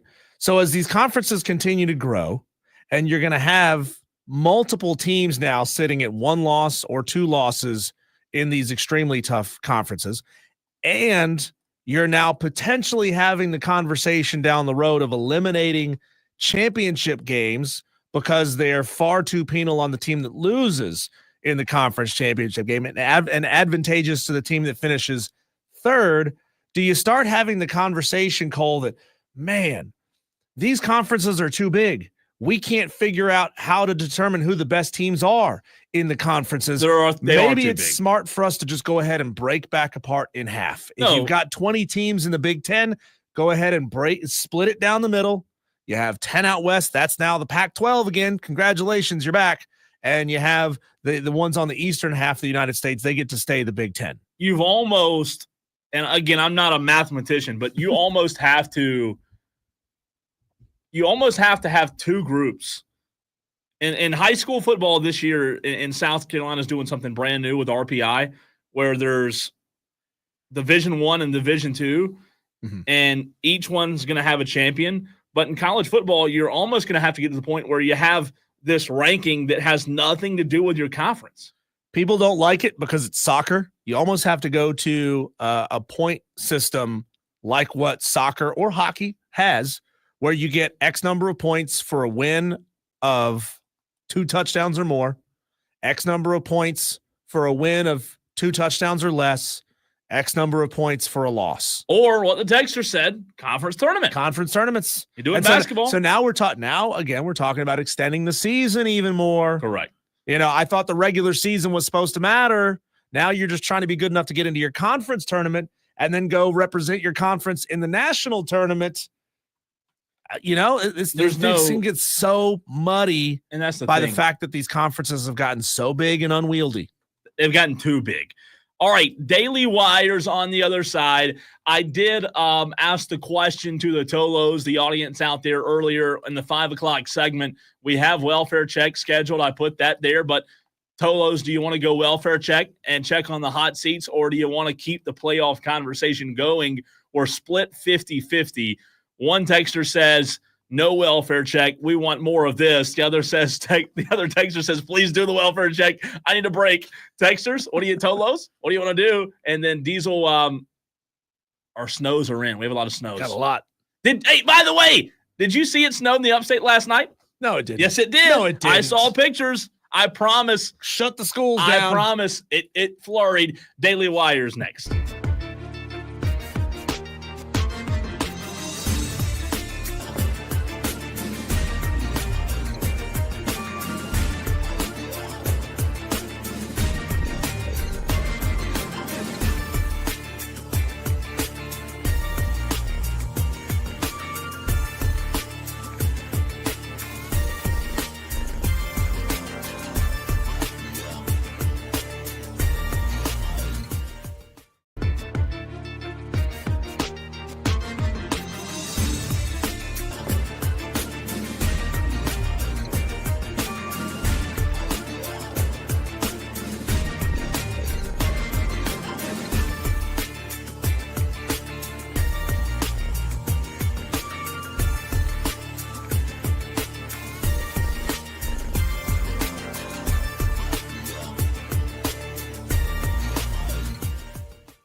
Diesel, you gotta love when you push a button and nothing, it doesn't work. What's our I push your buttons every day. You do, but our Daily Wires bed music, it's playing, but it's not playing. Rooster Crow, that didn't work either. I mean, come on. What kind of technology are we working with here?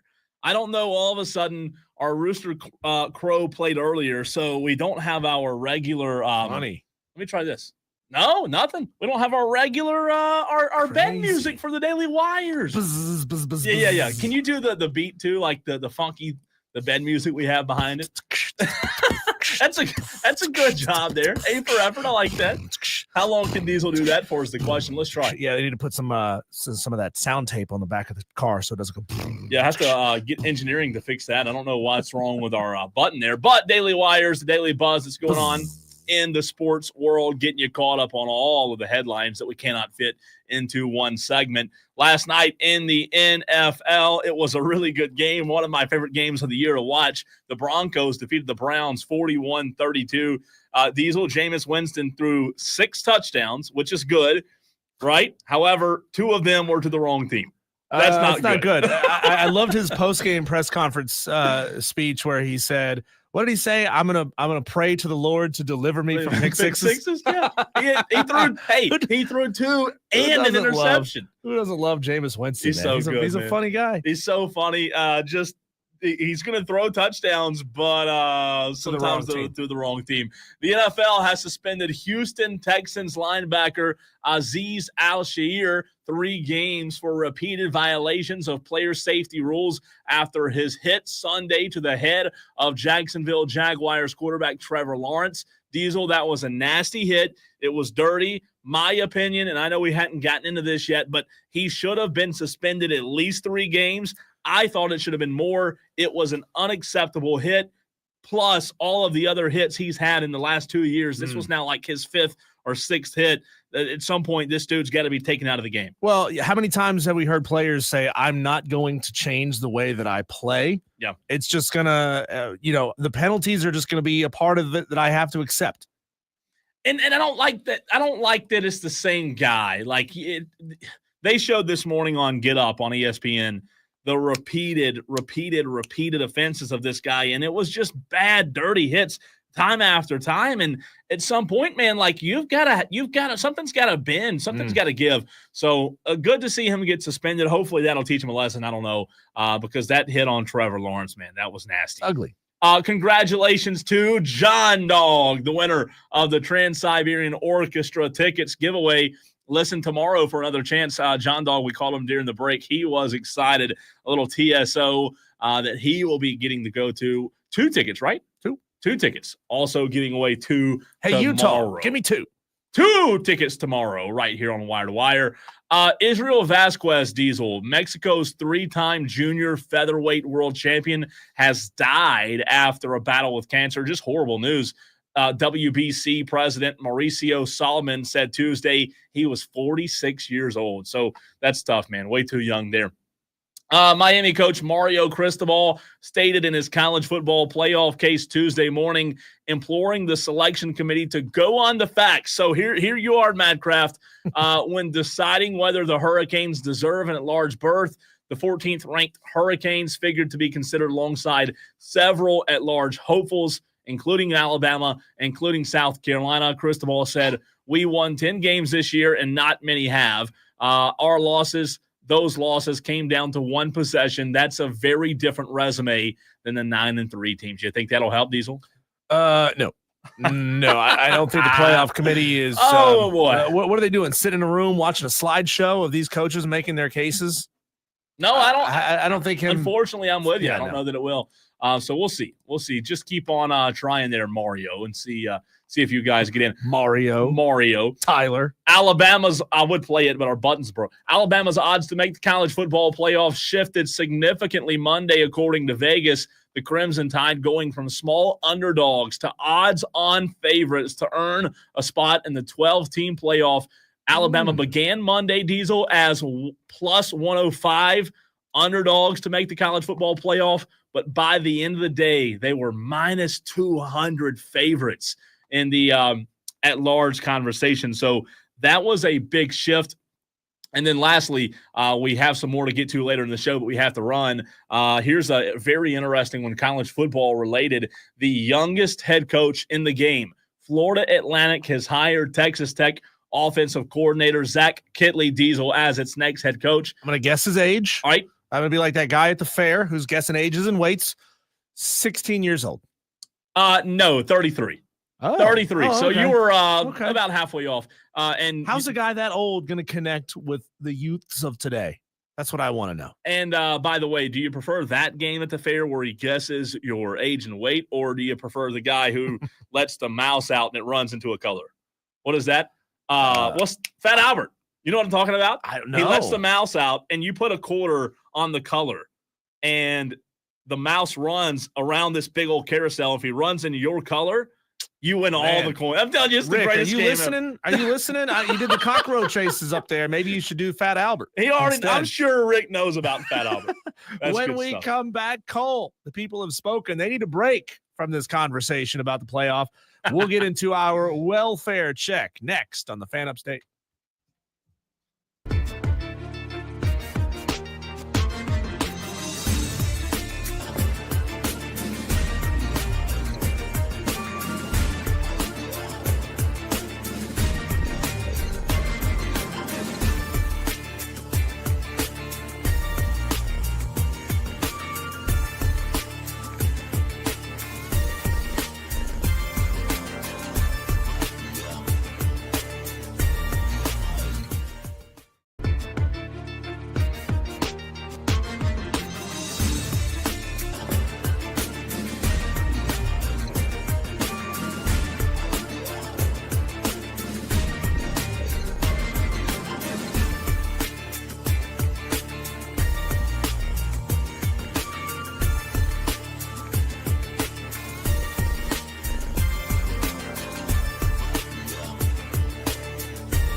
You know, Cole, there are a handful of coaches in college football right now that you just want to give a big old hug, make sure they're okay, do a wellness check on.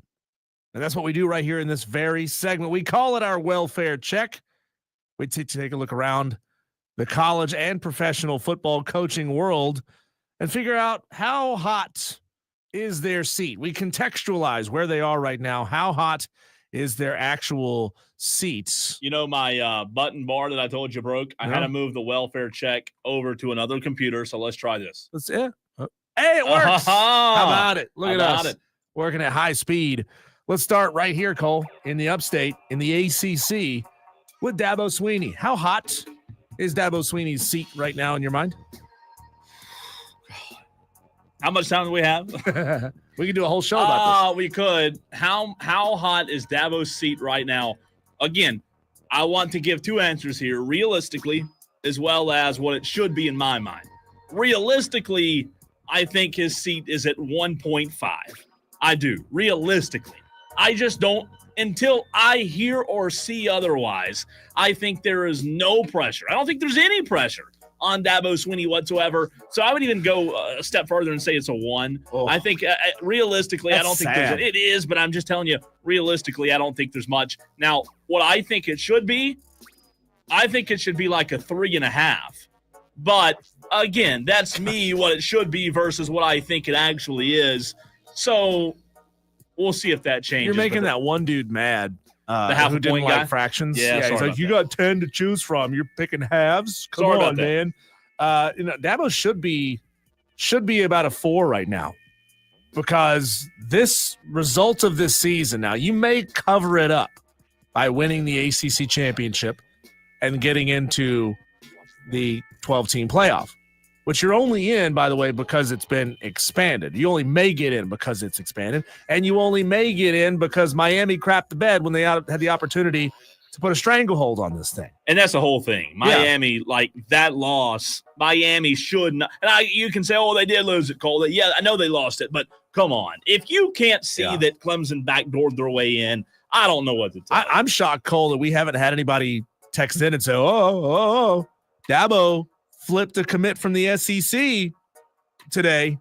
He flipped a commit from Kentucky. Let's not act like they're getting 5-star commits who were committed to Hugh Freeze at Auburn to say, you know what, I think I'd rather go to Clemson instead. 3-star line. So I'm saying Dabo's more at like a 4 because it feels like everything is slipping. You're saying it should be a 4? Should be a 4. Yeah, okay. Cole, how you feeling about Tony Elliott up at Virginia? Ugh. He's 11-23 overall. 5-7 in his third season in Charlottesville. 5-7 this year? 5-7 this year. He's had to deal with a lot, right? He had a player die in his first year. Things have been funky up there. The good thing is there's no expectations there. It's a basketball school, really. I mean, Tony Bennett's the one, people care about in Virginia. That's a good one. That's a tough one. Tony Elliott, in my mind, is probably at a 3. 3? Yeah, I mean, again, what are the expectations? What are you realistically trying to do year in and year out at Virginia? Maybe I'm wrong there, but I'd argue 3. By the way, Tony Bennett was the head coach of Virginia. That's right. He's not all there of a anymore. Sudden, poof, retired. Yeah, he's not there anymore. I think Tony Elliott's probably more like a 7. I think he's at a 7. Look, I mean, he tried. Oh my God. And he may be that guy that comes in and makes a positive impact and just doesn't get this program over the hump and maybe changes things, turns it in the right direction, which is kind of what we thought Shane Beamer was going to amount to be at South Carolina, a guy that took a pretty bad culture and turns it in the right direction, and then you hire the right guy to pick up that baton and run with it. That's not what Shane Beamer has done. He's clearly surpassed that expectation. I don't know that Tony Elliott can do that at Virginia. And Malcolm Green is one of their best players has entered the transfer portal. So ouch. Yeah, former Clemson cornerback. Here's a guy, Cole, who's been in the ACC for a long time, has had up and down seasons. Dave Clawson, 4-8 in his 11th season in Winston-Salem. He's 2 games under 500 overall, back-to-back losing seasons after 6 straight winning seasons. I thought there was hope there.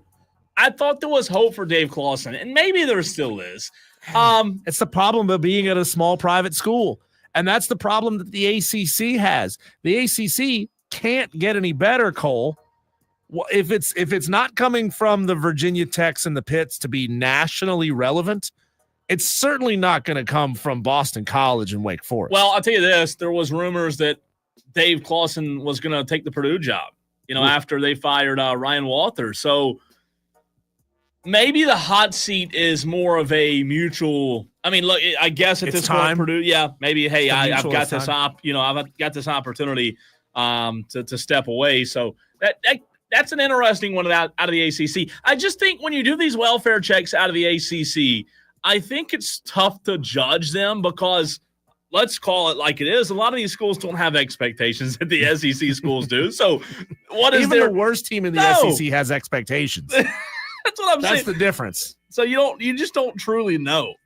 I like Clawson though. I think there's still hope for him. Dave Clawson probably sitting at about a 5, right there in the middle. They like him. He's doing a fine job, even though he's fallen on tough times there. And I've got a little piece of local breaking news that was just tweeted out by Pete Yanity of WSPA. It's funny, this came out during this segment, during the welfare check segment. Whoa. Pete Yanity on Twitter, on X, at PY or at P Yanity reports North Greenville head football coach Jeff Farrington is stepping down after 12 seasons. Only coach with 3 consecutive winning campaigns.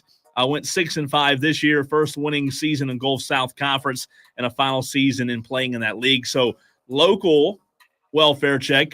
Jeff Farrington, who a good friend of mine, listens to the show, talk to him occasionally. Obviously, from my time there, a really good person stepping down at North Greenville. Easy one here for us, Cole. Mike Norvell, 2-10 in his 5th season in Tallahassee. He's gone from the highest of the highs to the lowest of lows. That's a fan base that has expectations. They do. And expects to win. I mean, I think he's probably sitting at like a 7 right now. They don't care what happened last year. They care what happened this year. It's a what have you done for me lately world, right? Yeah, and it should be. It should be. You get paid a lot of money to win games. You get paid a lot of money to adapt with times and use the portal and use NIL.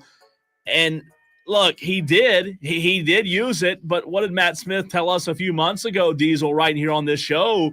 The transfer portal giveth and it also taketh away. And Mike Norvell will raise his hand and say, yes, amen, I witness to that because that happened to me. Mike Norvell, I do believe, is a good coach. I do believe it. However, when you look at the philosophy that they had in getting last year's roster and the turnover to this year, something was off. There was some kind of disconnect that happened, and ultimately that falls on him, Diesel, right? He's the head coach. He's to blame. You said 7? I say 7. Yeah, I think it is 7. I think I'm going to go right on with you there because you said it. This is an ACC school that has pride. They have tradition. They have expectations, and they're not being met. Here's the guy, Cole, that we mentioned earlier in the show. In his 20th season at his institution, has gone 3-9 overall, winless in conference. Mike Gundy at Oklahoma State. He's 169 and 88 overall, which is a just under 66% win percentage. That's pretty good. Yeah. It's not elite, but it's pretty good. And it's also his first losing season since 2005. So it's hard to look back on a guy that's had almost 20 straight winning seasons or 19 straight winning seasons who just had a really tough year with a guy who was supposed to be special at running back. This might be a bad comparison, but take away Mike Tomlin's championship with Big Ben in Pittsburgh, and you've got Mike Gundy. Ooh. You do. You have a guy who's won a lot of regular season games, who's had winning records and more winning records and not many losing seasons, to your point. But then again, like, if it wasn't for that one championship Mike Tomlin won, would he have the street cred that he has now? I don't think he would have as much. What's Mike Gundy done? Like, Diesel, the reality is when big jobs come open, we don't talk about Mike Gundy. I don't want to say he's irrelevant, but he's irrelevant when it comes to the premier coaches in the country. I think it's got to be up close to 8. Like, are you okay with just being fine, or do you want to try to get this program competing with, oh, by the way, Brent Venables is over there in Norman? It's that's tough. True. Think about 10 years ago, 15 years ago when Mark Richt had Georgia's program as just fine. Imagine if they essentially gave Mark Richt a lifetime contract to stay around and be fine as long as you want to be. Yeah. Georgia wouldn't have multiple national championships in a short run. So I think Oklahoma State has to come to a big decision here. Do they want to go chase and try to be a serious program or not? Mike Gundy probably at more like a 6 just because of the total body of work that he's had. But he should be at more like a 9. Well, that's what I'm saying. He's done a lot. He's won a lot of games. But you have to look at, like, if you're a booster or if you're somebody who's in charge making decisions, this has to be a 5 to 10 year in the future decision. And if you believe that Mike Gundy's the guy for 5 to 10 years down the road, then that's okay. But if he's not, let's go ahead and get rid of him. Yeah. I hate to say that, but it's too bad Dan B is not in the conversation right now. He might be. He might just be lurking, or he's 37,000 feet in the air. Not really sure. But at his program, Cole, Matt Rule at Nebraska, 6-6 in his second year. He's 11-13 overall. Had a big job ahead of him turning that program around, and they just hired Dana Holgerson as offensive coordinator. I don't like you asking me this because I like Matt Rule. I do. I like Matt Rule. And is that like hindsight is 20/20? Because he stunk with the Panthers, but we also knew what he was up against. No, we did. I tell you what, I think there's still hope there. I don't think it's hot yet, Diesel. I'm going to go 3. I don't think he is in a job where there's enough pressure to warrant it being any higher than a 3. Again, I like him. I think Matt Rule's a good coach. Maybe I'm wrong here in a few months or years. I still think there's hope for him. And Cole, finally, last one out of the Big Ten, Ryan Day at Ohio State. Here's what Paul Feinbaum had to say about Ryan Day today. Bottom line is he has to make a serious run, as Heather said. First round knockout, I'd fire him on the field before he gets to the midfield. I still think he probably ought to go. This guy has been a very good coach. He's 66-10, but when you lose to your rival every single year, 4 straight. So we're talking about 3 revenge games, and the same result happens, especially this year. It's time to start packing. Is he wrong? No. I mean, he's not. And look, the lottery winner, Cole, is going to be the first team that picks up the phone after Ohio State does something stupid and fires Ryan Day. But at the same time, and again, we have some time to talk about this before we're joined by Jack Veltri. You and I didn't even get into this yesterday, Ryan Day.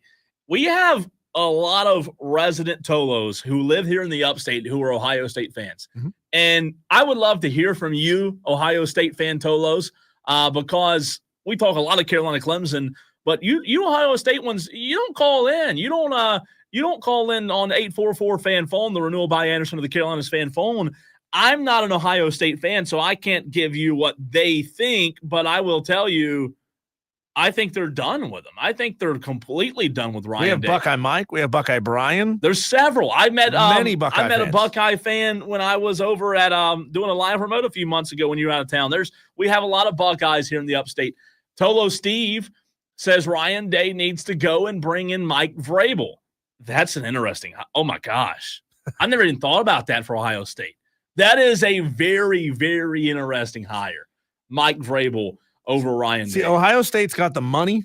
Oh, they've got the tradition. They got everything. Facilities. They got everything they need. They can literally take their pick of the litter, the best in show coach that they can find in that given season. And you know what? They have the money that if it doesn't work out 2 years later, they can fire your ass and go do it again. Spartanburg J says, can Day coach defense? Clemson needs a DC. It's true. Fair. Is Ryan Day a defensive guy? I don't know. I don't know his background. What is Ryan Day? Like, he can do everything but me. That's a good question for Google. What is Ryan Day? We don't know what he is. We don't know. Michigan fans would say he's a loser. Lefty Tiger says, is the background music a European ambulance track? I've turned my radio down 3 times. Checking, can't tell. I'm not sure. Lefty Tiger also says, I like this text a few minutes ago. Is it just delusional Clemson fans that think we didn't backdoor our way in the ACC ship? Guys, we are regressing so bad. Clemson is, let me click on the text, is headed for dark days. So, Lefty Tiger, I appreciate you for being in the same thought process that I'm in, because I'm with you. I do see regression. Some people, for whatever reason, cannot see regression when it comes to Clemson. Dabo doesn't want to talk about it. Dabo wants to play it, put it away, because it's all sunshine and rainbows. We're playing for the greatest ACC championship to ever be formed, and look how great we are. I completely agree with you, Lefty Tiger. It is regression. If you can't see the regression, I'm sorry.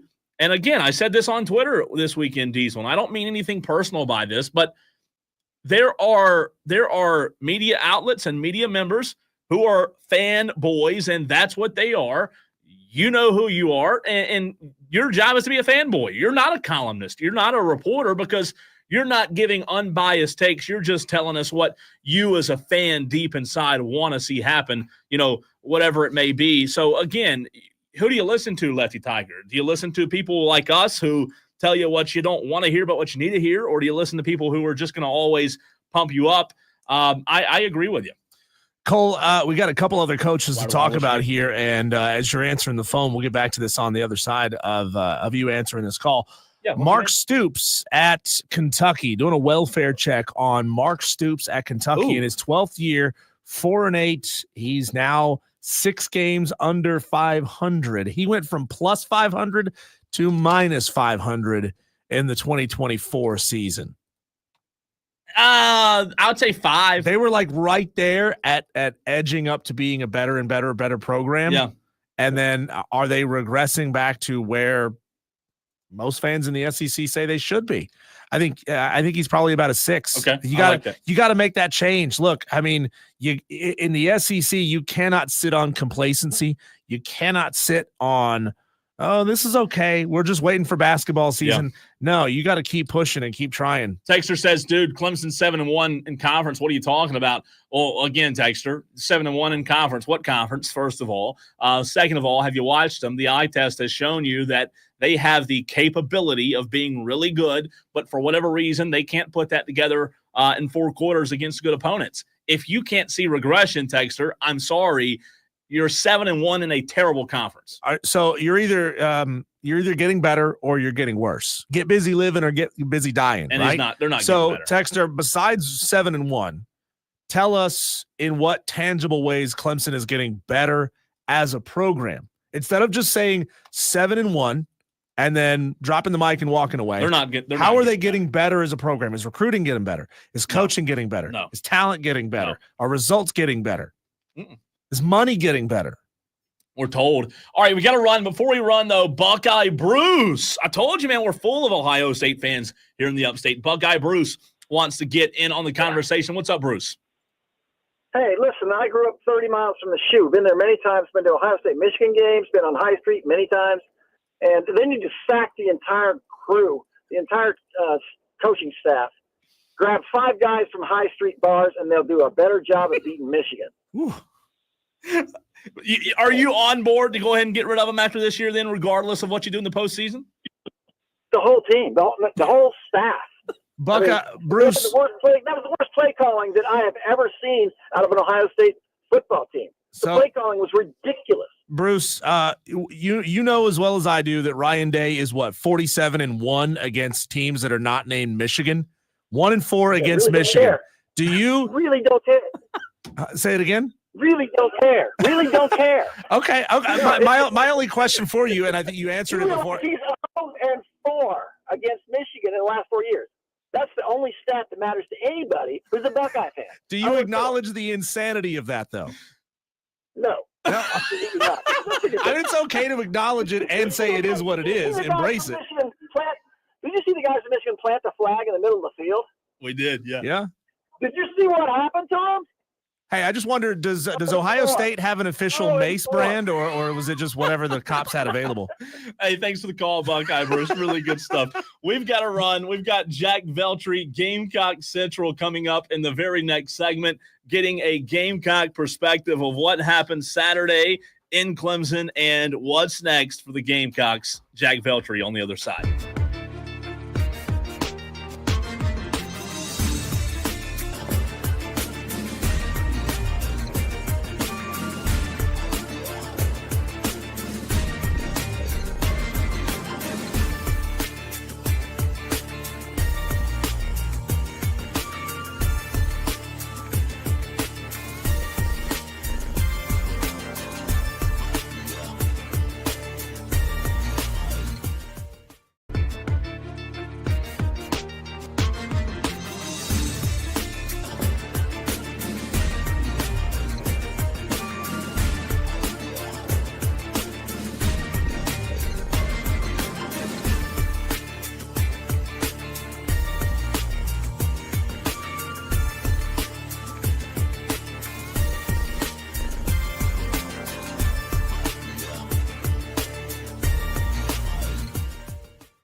South Carolina gets the win. We talked about it yesterday. We'll continue the conversation right here on the Fan Upstate all week long because the Gamecocks, as of right now, are state champions for another 363 days or so. We bring in Jack Veltri, Gameocck Central, to talk about the big win and also the playoff hopes for the Gamecocks. Texters, Tolos, if you have a question for Jack, get it in 71307. Start your text with the word fan. But, Jack, I want to start with Coach Shane Beamer's appearance earlier today on the Paul Feinbaum show.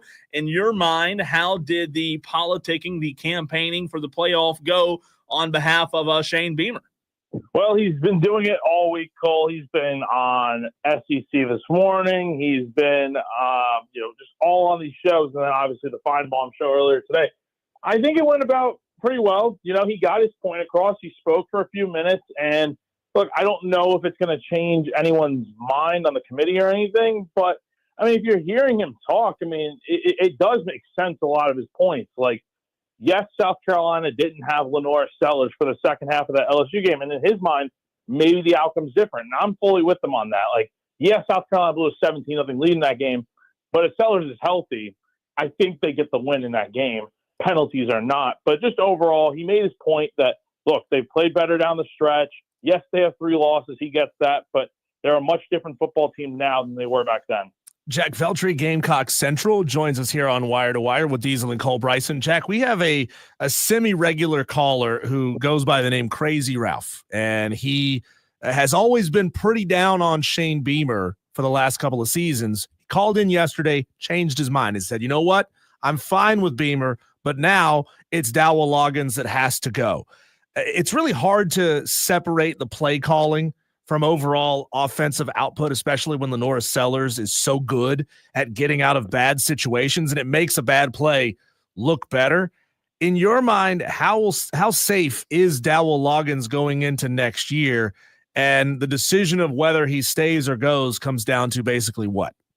I think he's good for next year. I think he's had a pretty good season. And look, I know Saturday wasn't probably his best play calling of the year. Like, it kind of felt a lot like what beginning of the year was, but you look at, like, from the LSU game to the Wofford game, that's a long stretch of when he was calling really good plays, and he was getting, honestly, the Kentucky game too, he was in his bag. I think the LSU or the Clemson game just wasn't his best game, and I think he's good for next year. Just, again, like you said, Sellers made a lot of the maybe questionable plays turn into good ones, but it's also give some credit to Clemson for covering up the receivers really well. That made it a lot tougher for Lenore to find throws. So I think he's good for next year. If he weren't for next year, I don't know what exactly it would be. I just think he's done a pretty good job this year. And you see South Carolina's offense clicking. I think it would be a mistake to get rid of him right now. Jack Veltri, always a pleasure having you on, Jack. When you look at Saturday's game, obviously you were there. So many things to take away when it comes to the Gamecocks willing their way and finishing at the end of the game, unlike Clemson did not do, who led in the majority of the game. I was going back and watching the game Sunday morning and most impressed with how South Carolina's defense in the second half did not allow Clemson to go up 21-7, 28-7. That was the most impressive for me. But for you, Jack Veltri, what were you most impressed with when it came to the Gamecocks win on Saturday? No, I'm right there with you, Cole. I feel the same way as you do, but I will add to it. I think giving up 0 points off of the 3 turnovers was the difference in the game, in my opinion. Like, the fact that, South Carolina has a fumbling issue, and yes, they fumbled the ball twice on Saturday, and Sellers threw a pick in the red zone. But the defense, every time you needed them to come through, they did. Even on the onside kick attempt that didn't work, the defense went out and got a stop. And they also got that huge stop on 4th and 1 at the South Carolina 11-yard line when Clemson could have kicked the field goal early in the first half, yet they decided to go for it with Phil Maffa running the ball, and Carolina's defense came through and made a stop. So credit where it's due. This defense, giving up 14 points is a very good number. And I've seen the tweets out there that Garrett Riley was dominating Clayton White and all this and that, but 14 points is 14 points. And it wasn't pretty at times with how many yards they gave up, but you know what? They got the win, and that's all that matters. Jack, this time last year, we were all over Shane Beamer for his almost constant sour demeanor. This year, he's riding that wave as high as he possibly can. He's even had moments earlier in this season, but obviously things have turned around. How have you watched the players respond to having a coach who very obviously wears his emotions on his sleeve versus a coach that's maybe a little more stoic? They definitely love playing for him, and I think he's always been the right guy for the job. It just took a little bit of time to get there because you had the good year one, you had the great year two. Year three was kind of a down year, but injuries played a big part in that. And now this year you're seeing that this team all come together, and that's a byproduct of your coach. And Shane is the right guy for the job. And the players just you hear them talk about him all the time. Like, they love playing for him. And for the recruits in this state, I mean, signing day tomorrow, and we're going to see a bunch of guys officially sign with South Carolina. And what's their main reason going to be? It's obviously going to be joining a winning program and stuff, but it's also because of the message that Shane Beamer has for them, which is, why wouldn't you want to come represent this university, the state, and be a part of something special? Jack, a texter ask Jack if South Carolina fans have to pull for Clemson this week. We were having this conversation earlier about if SMU wins, they'll be in. Clemson will be out because they won't be in a large factor, but maybe then Miami would be in a large factor in the way of South Carolina. But if Clemson were to win, Diesel brought up that South Carolina would have a win over a conference champion. What do you think? Yeah, no, look, that's a good way. It's a double-edged sword because it's like if Clemson were to win the ACC title, that looks pretty good on South Carolina's resume, right? But at the same time, when there's hypothetically only one spot available for the playoff right now, that would probably go to SMU because I just would find it very hard to believe, even in a year where the ACC isn't that good and SMU doesn't have the high-quality wins on their schedule, they are still a one-loss team with their only slip up against BYU, who we know is pretty good this year. And so I think if Clemson wins, it's a two-bid league, and that essentially wipes out the whole discussion of, okay, is it South Carolina, Alabama, Miami, Ole Miss? I think that wipes it out. So if you're a South Carolina fan, I think you continue to root against Clemson, even if it means that you don't have that win against the conference champ under your belt. Beating Clemson alone, I think, is good enough to warrant a potential chance of the playoff. Jack, where do you think Shane Beamer wants to be when it comes to handling his roster? Do you think he wants a roster that's heavily high school guys with maybe a few transfers, a transfer-heavy team with a couple of high school guys, right in the middle? It's kind of hard to define that, and maybe it's like trying to tack Jell-O to a wall because it changes every single year. But where would Shane ideally like for his program to be? I think he wants a lot of in-state guys. He's spoken about it a handful of times that when he starts recruiting, the first place he's going to start is in the state of South Carolina, and that's what you've seen with his roster. Like Lenore Sellers is from the state of South Carolina. Some of his receivers, DBs, his secondary, like the safeties are from South Carolina. The defensive line's from this state. I mean, they have a lot of pieces from around the area. Josiah Thompson, I think that's where you start. But in terms of your question, I think with where he would rather, I think it's a good mix. Like, they're going to obviously have a lot of high school guys. And the thing about Shane Beamer's teams, they always seem to be relatively young, yet they do have a lot of experience. So I think depending on the position and stuff, it's probably a mix of both. Jack, if South Carolina did not play another down of football this season, could you think of a more storybook way for the season to end with a D-Knight interception?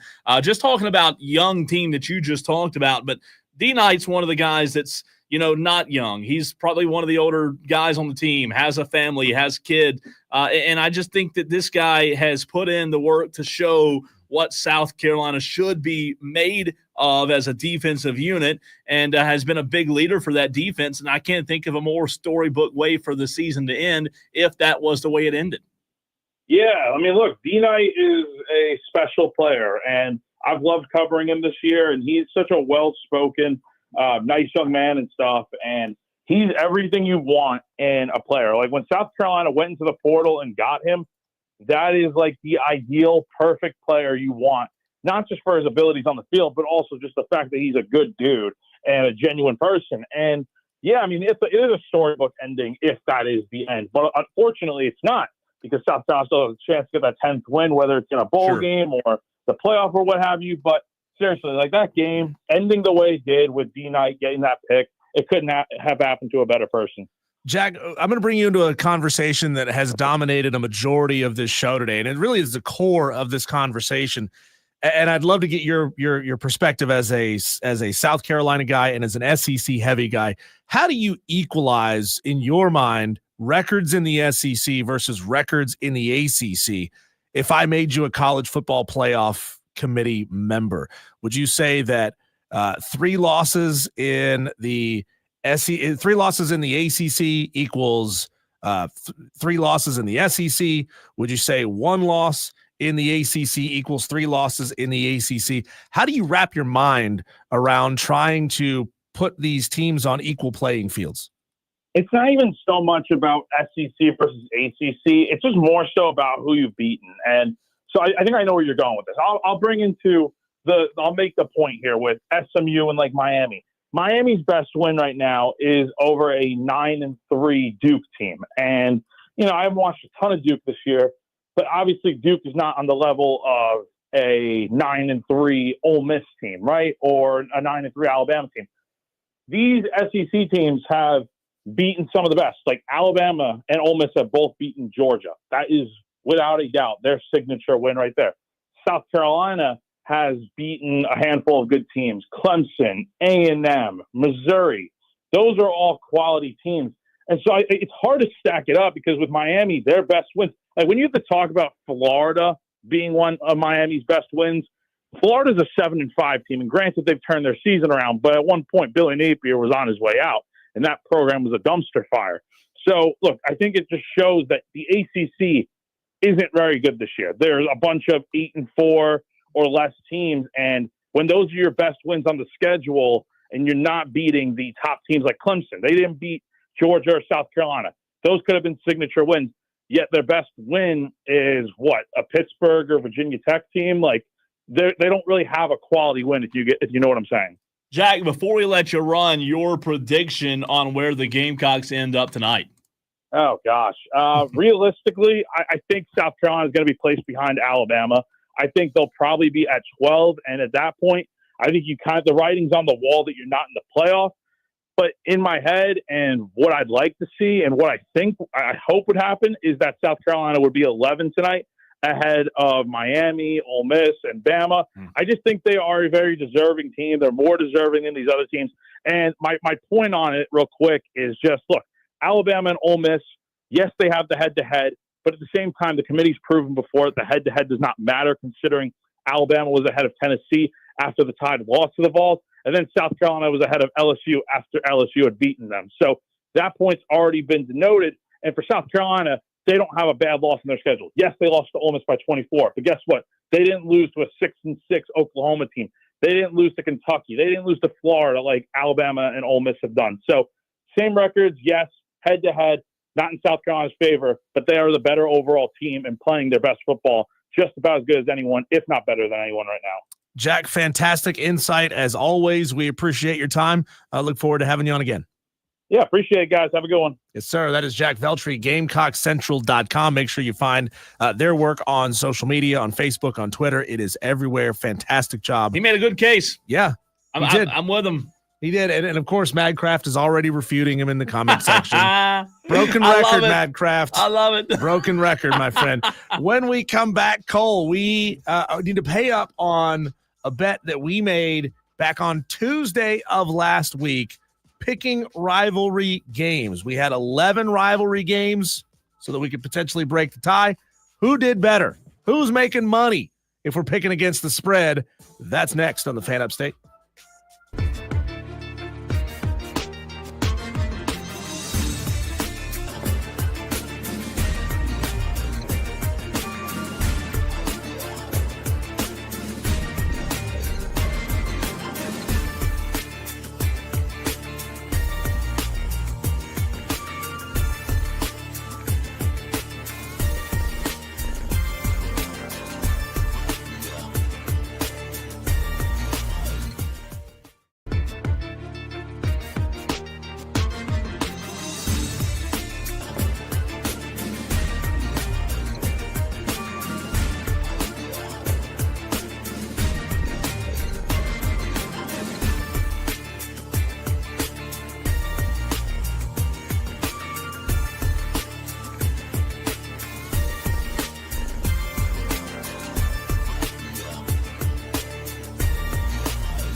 The conversation has gotten heated again. Let's go, in the chat between us and Madcraft on the stream, Facebook, Twitter, and YouTube if you want to watch the show live as it happens.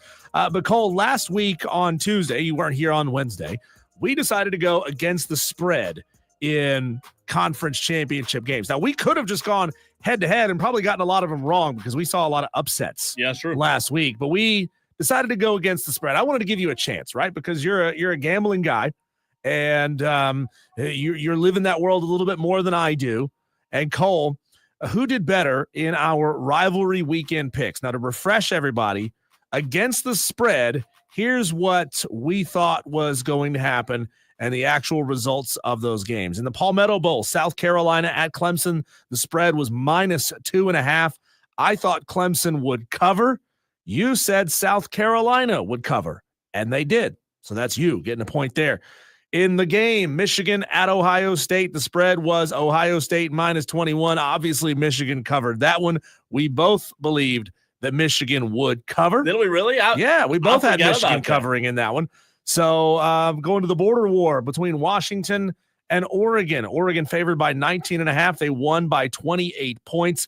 I said Oregon would cover. You said Washington would cover. So I'm right. You're wrong there. Oof. Come on, Washington. Country Music I-40 Bowl, Tennessee -10.5 at Vanderbilt. Tennessee won that game by 13 points. You correctly picked that Tennessee would cover. I said Vandy would get it done. Very close, right? 2.5 points was the difference between the actual score and the spread. In the Iron Bowl, Auburn at Alabama. Alabama was favored by 11.5. They won by 14 points. I said Bama would cover. You said Auburn would cover because Auburn had that great showing the week prior against Texas A&M. So a point for me, none for you. In the Lone Star Showdown, Texas -6 at A&M. Texas won by 10. We both believe that the Longhorns would cover in that one, so we both get a point. In the Egg Bowl, both of us were wrong about the Egg Bowl because Ole Miss won by 12. Problem is they were favored by 26. That was actually a pretty good game. Yeah. I a little bit worried there at times, but Ole Miss played them well. Mississippi State played them well. The battle for the barrel. In a million years, I would not have pulled battle for the barrel out of NC State and North Carolina. The Heels were favored by 2.5. NC State won the game. You said that NC State would cover, and obviously they did. North Carolina failed to cover, so you get the point. In the Sunshine Showdown, we were both right that Florida would cover against Florida State. They won by 20 points. The spread was 14.5. At the duel in the desert, Arizona State -9.5 at Arizona. Arizona State covered and then some. They won by 42 points against their in-state rivals. Both of us thought the Sun Devils would get it done. Is that the biggest cover? I mean, you're favored by 9.5 and you win by 42 points. Are you kidding me? It's huge. And in Deeper Than Hate, App State at Georgia Southern -2.5. Georgia Southern won by 9. You believed that the Eagles would cover. I believed that App State would cover and win the game. You were right. I was wrong. So our scores against the spread. Good news is, Cole, both of us are making money here. The problem is you're making more money than I did because you went 8-3 against the spread. I went 6-5 against it. I'll tell you what, I wish I would have taken these and actually bet them. I don't know why. I mean, what was I thinking? You should have. 8-3 is pretty good. Yeah. So my losses, again, you have them in red. No. You see, my losses were Washington. Yeah, Washington was bad. Washington, Auburn, Ole Miss. Those were your 3 losses. Thanks, all. And I, for whatever reason, picked Auburn. I mean, and I hate Hugh Freeze. What am I? Why'd you let me do that? They looked amazing against A&M. We thought rivalry game. Alabama's maybe a little bit down right now. Maybe Auburn gets them. That was a bad pick. Yeah. Real bad pick. I can't believe you let me do that. I think of the games, though, there were some that were just kind of average. Like, I love rivalry weekend, but I didn't see – again, I think Michigan-Ohio State's the one that you have to look at because, obviously, Michigan upset them. But outside of that, there weren't any rivalry games that you thought of as, oh, wow, what a freaking game that was. South Carolina Clemson was really the only one that had – Tennessee Vandy was okay. It was okay. But look less than 2 touchdowns. But how disappointing is it, though, when Ohio State can't even beat Michigan as 21-point favorites? Obviously, whoever picked them in the upset picks challenge, Tolo Keith, I think, was the only one that picked Michigan over Ohio State, 21-point dogs, and he got it right and catapulted way up in the upset pick standings. So, 9-3, not bad, but the 8-3, not bad, but the Washington State one, I don't know what I was thinking there. Tennessee won by 13.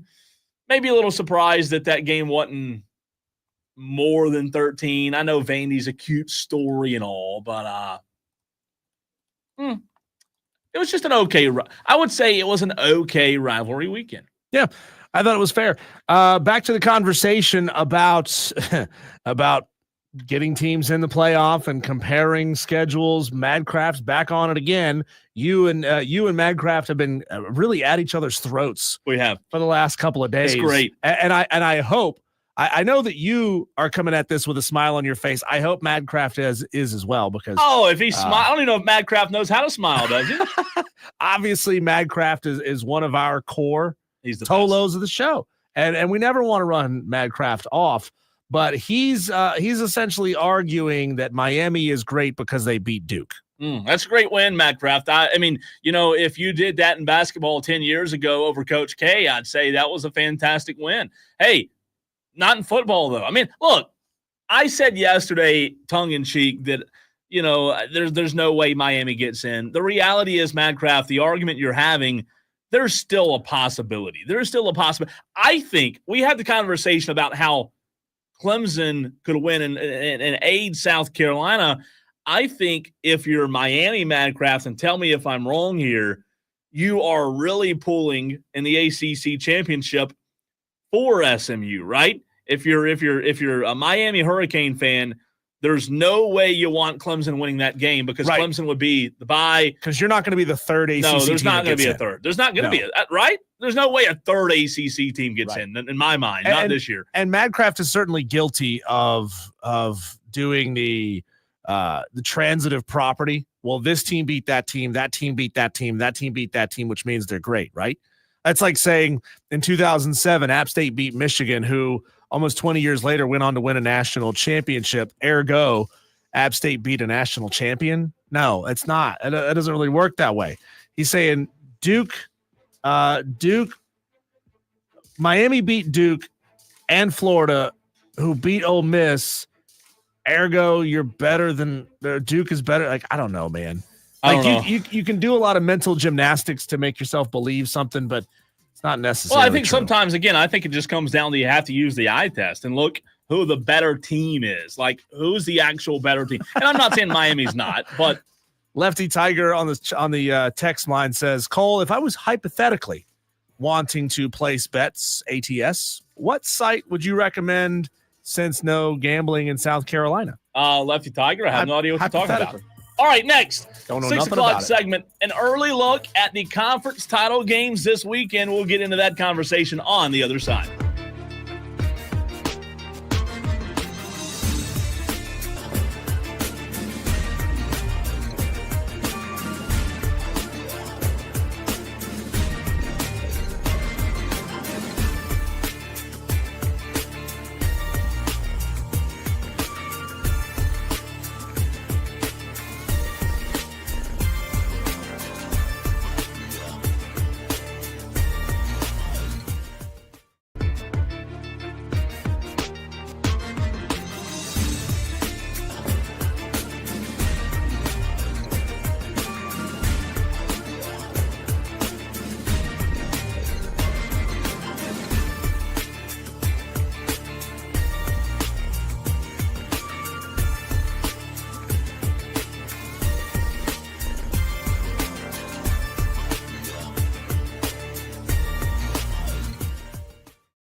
At what will be conference championship weekend this weekend, starting Friday with 2 games and then several more to follow on Saturday. We'll get into that conversation, give you our early leans. I apologize, 3 games on Friday, not 2, not 1, but 3 games. We'll get to those games happening this weekend, championship weekend, all the conference title games, our thoughts on them. But first, let's go to the phones, 844-FAN phone.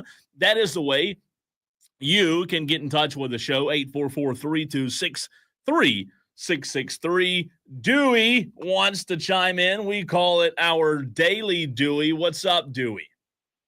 Yes, that committee, the selection committee better pick South Carolina to be in the playoff, or if I was Shane Beamer in the Carolina Gamecocks, I wouldn't play in no bowl this year. There's no reason for them to go to no Cheez-It Bowl or the Citrus Bowl and play some raggedy tag team when they can compete against the best. No, Dewey, I know you're going to Jacksonville. If they go to Jacksonville, you'll be there. Yes.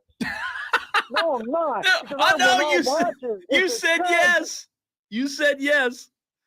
You'll go to the Cheez-It Bowl, the Gator Bowl, and you'll be happy with it. No, because none of those players should play in it. All of them should opt out and protest against this committee, this so-called committee that works for PlayStation 5 to show the 22 NCAA games. Dewey, thanks for the call as always. Oh gosh. PlayStation 5. I was speechless at Dewey. I was just looking at I was blinking. Yeah, but not much. How do I respond to this guy? Are you going to go to the game? You can't. No. Yes. Oh, that yesterday was the best. I got to clip that. I had like 6 texts when he did that. All right. Diesel Championship weekend is here. We might have time to get back into the argument with Madcraft that has been ongoing for 2 straight days now on the stream. That's why you've got to be a part of the stream. We're live on Twitter, Facebook, and YouTube. We have 150 Tolos watching right now on those platforms. Madcraft conversation has been good today. Some of the other Tolos have been slacking, though, Diesel. I mean, JB was in there earlier. Haven't seen JD today. I have not seen some of our normal Tolos. Billy Horn was in there. Touchdown TV was in there. Again, we need to put an APB out on T-Swizzle. Amazon Guy. Does anybody know if Amazon Guy is okay? Yeah, these Clemson fans, man, they have been MIA. I know that it's the busy time of year for Christmas deliveries. True. But and Amazon, they don't even let you have bathroom breaks. You got to pee in a bottle. Is that true? Yeah, apparently. Amazon Guy maybe is so busy he doesn't even have time to text in or call the show. Well, it'd be a decent excuse. Not a good one, but a decent excuse. I'd rather my my $3 one-day shipping item get here than you text in anyway. You know what's crazy? We need to have a contest now that you said that. Better be here on time. Which Tolos between December 1st and December 25th, which Tolos will have the most Amazon orders between that time period? Ooh. I mean, they have to be the everybody's ones, doing last minute Christmas. God, last minute Christmas shopping really snuck up on us, didn't it? It always does. I mean, I'm the worst. I don't fathom these people who get their Christmas shopping done in July. Well, so I don't think we've ever talked about this, but I'm again, not to get off on a rabbit trail here, but I'm not a presents kind of guy. Okay. If I ever became the president of the United States, Diesel, I'd say, hey, Christmas, we're going to celebrate it, but we're not going to do presents. We're not going to. It's pointless. We're not going to have a Thanksgiving holiday where we're thankful for everything we have, and then the next day go out and buy all this crap so we can give it at Christmas. And look, I'm not saying presents are the devil. I'm just saying, to me, that's not why I look forward to Christmas. It's just sometimes the hustle and bustle kind of distracts. I would much rather do one quality gift for someone than 10 wish.com, which, by the way, you'd have to do your shopping in July because it might not get here on time if you don't, from wish.com or Temu. Speaking of wish.com and Temu, Ohio State, I'm just kidding. I'm not Speaking going of Temu, Ryan Day, should he be fired or not? That is so bad, but funny. All right, Diesel, let's take an early look at Conference Championship Weekend, which begins on Friday. And by the way, this is not a good week for me. you might call me crazy, but I love and have watched the midweek action games on Tuesday, Wednesday, and then Thursday NFL. I love watching football during the week. I love it.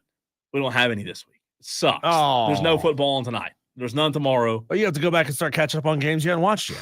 That's not good. It's not good at all. But Friday, Diesel, 3 games, 7 o'clock, 8 o'clock, and 8 o'clock. Western Kentucky against Jacksonville State in the Conference USA Championship. The Hilltoppers and the Gamecocks. Does this one move the meter for you?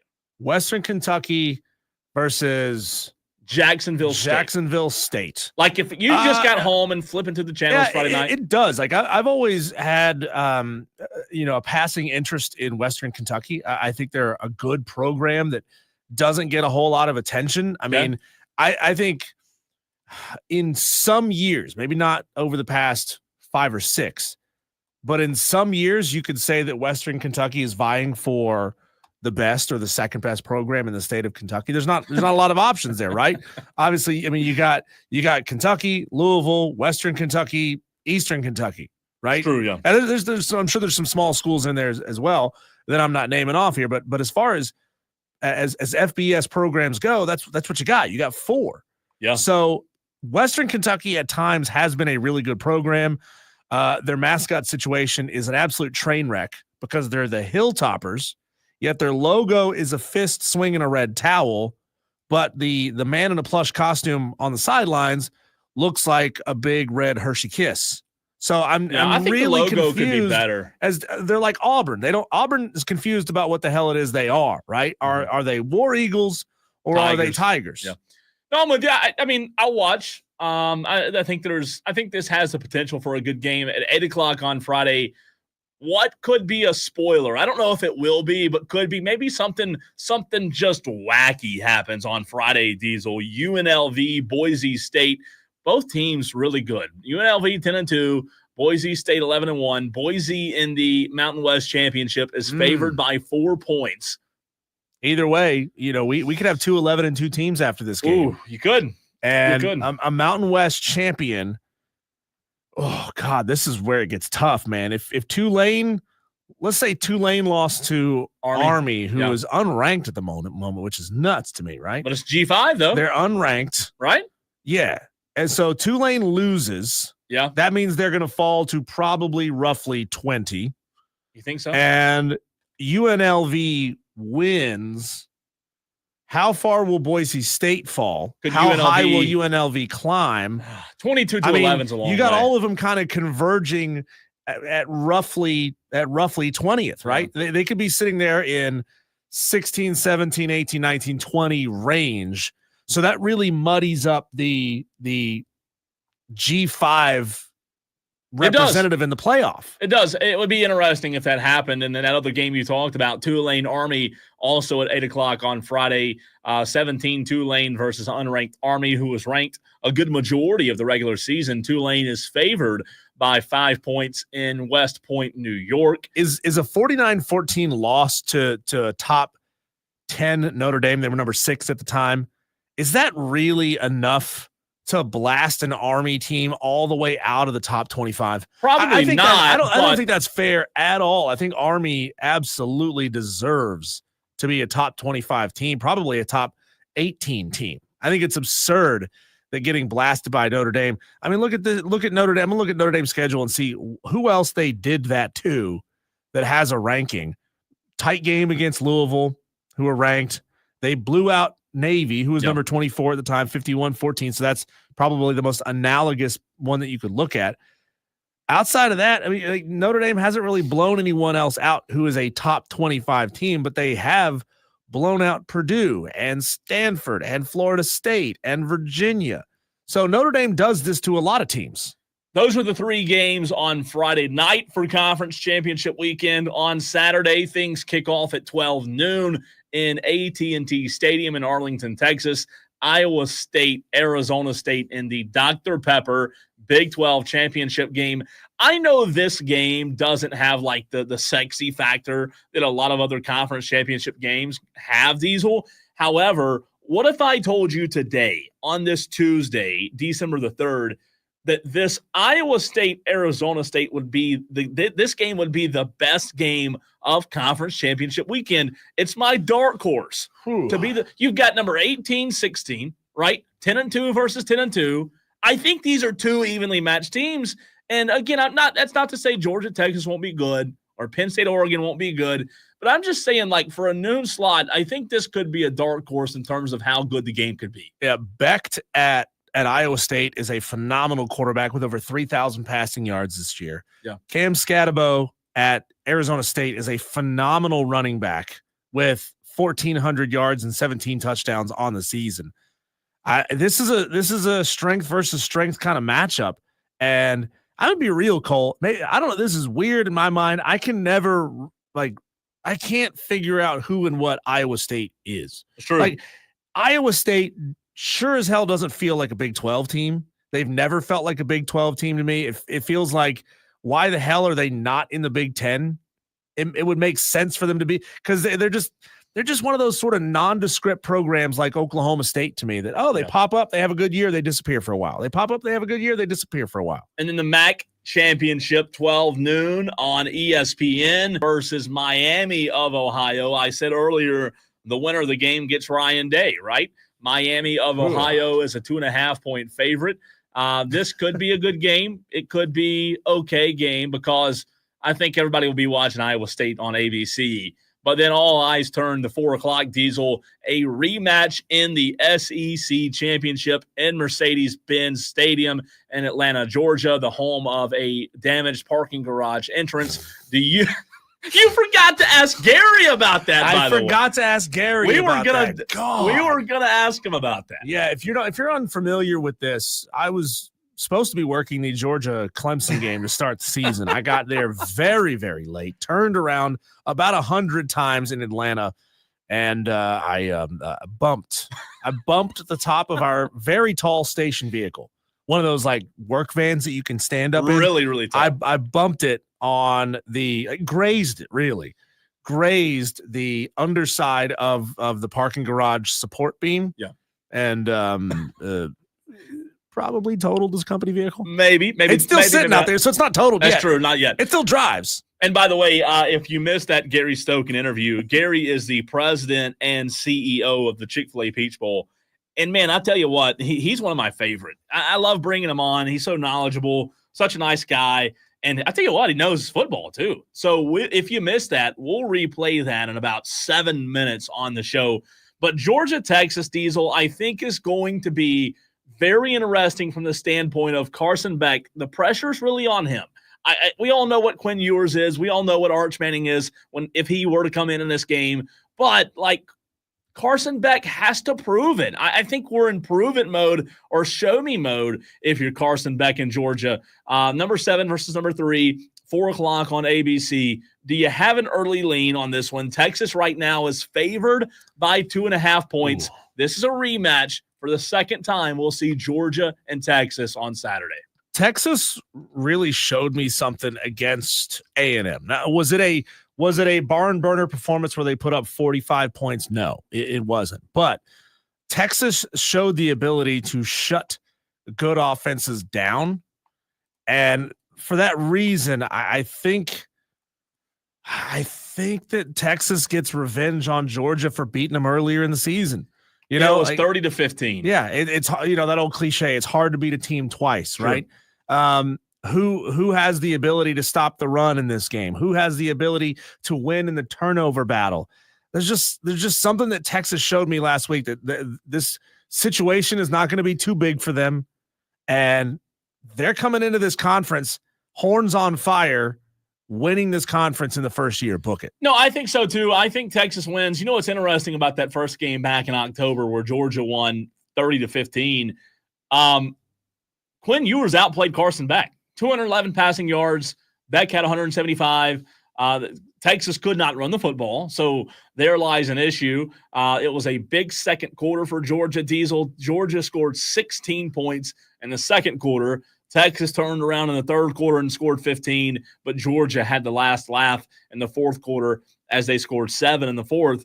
I'm with you. I like Texas to win the SEC championship. I don't want to go as far to say a meaningless SEC championship, but I just don't know now that we have this expanded playoff, what these championship games actually mean, what they actually matter. I do predict that one day soon you will see these games removed completely. I know there's a lot of money at stake, but I just don't think it matches what your purpose is in the college football playoff. So I'm with you. I'll go Texas as my early lean. Cole, I am going to go ahead and put money on, hypothetical money on this, not real money, because I don't do that. Hypothetical money, Marshall will beat Louisiana on the road. Oh, my gosh. In the Sun Belt Championship game. What's with you and Ragin' Cajuns? You don't like them? I don't have any problem with the Ragin' Cajuns. They got a chili pepper as a logo. I kind of like it. Best food in the conference, right? That is by far and away true. Fried alligator, come on, man, it's delicious. I had some of that the other day somewhere. Where was Louisiana, 4-point favorites in this game.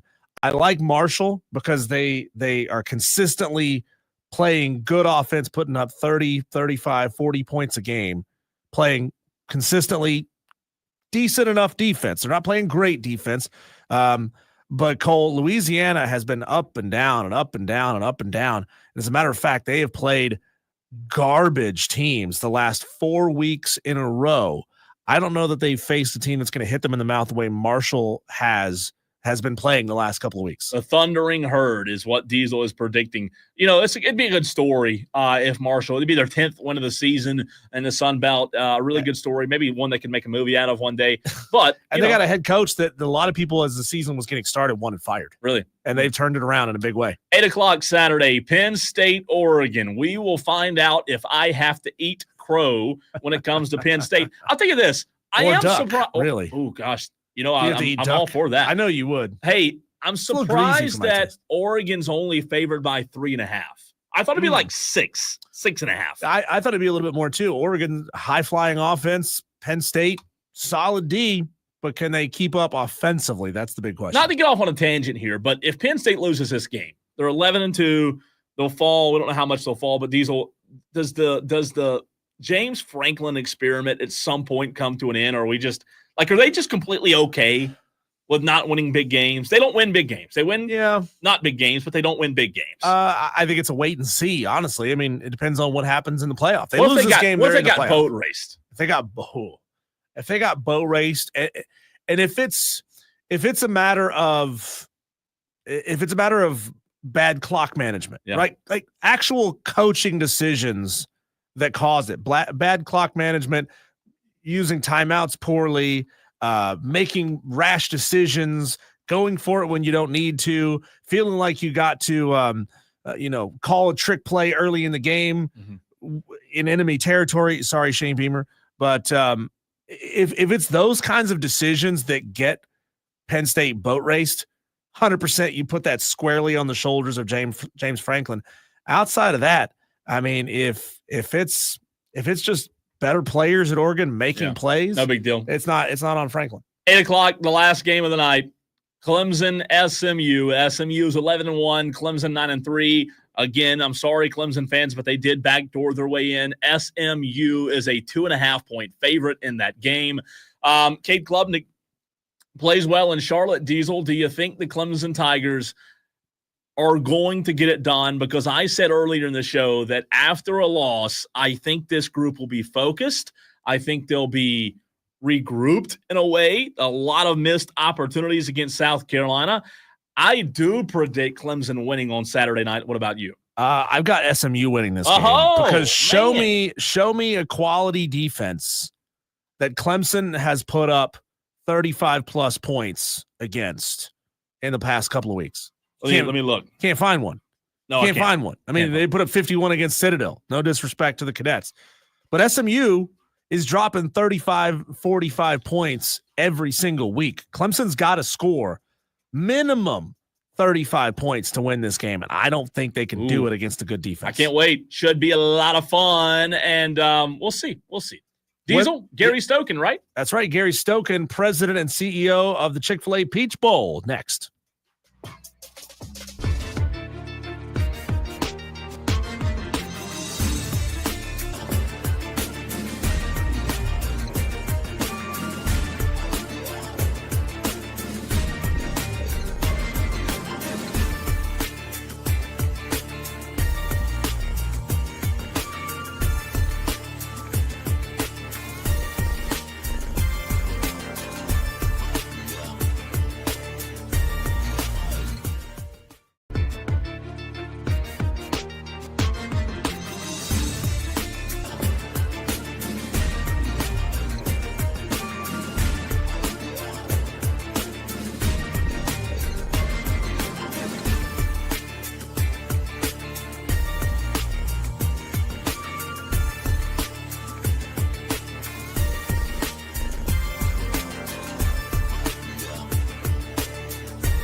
Clemson already played in your building once this year. Played at the Chick-Fil-A kickoff. Didn't go well for them. They could play for a second time in the Peach Bowl, maybe even a third time on January 20th. Is Clemson among the fan bases that repeatedly surprise you as far as how well they show up time and time again in your games? And who else? What other fan bases really just shock you at their attendance every time?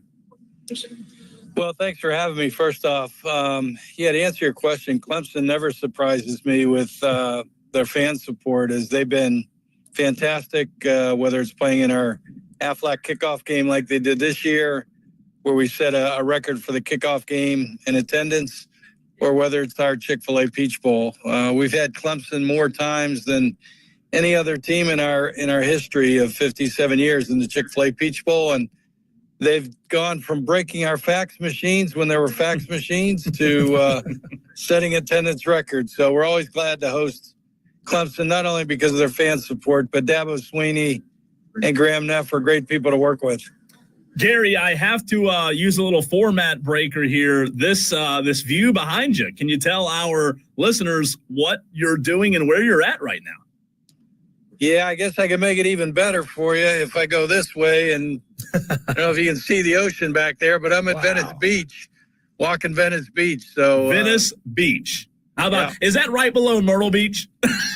Yeah, little bit wet, a little bit wet.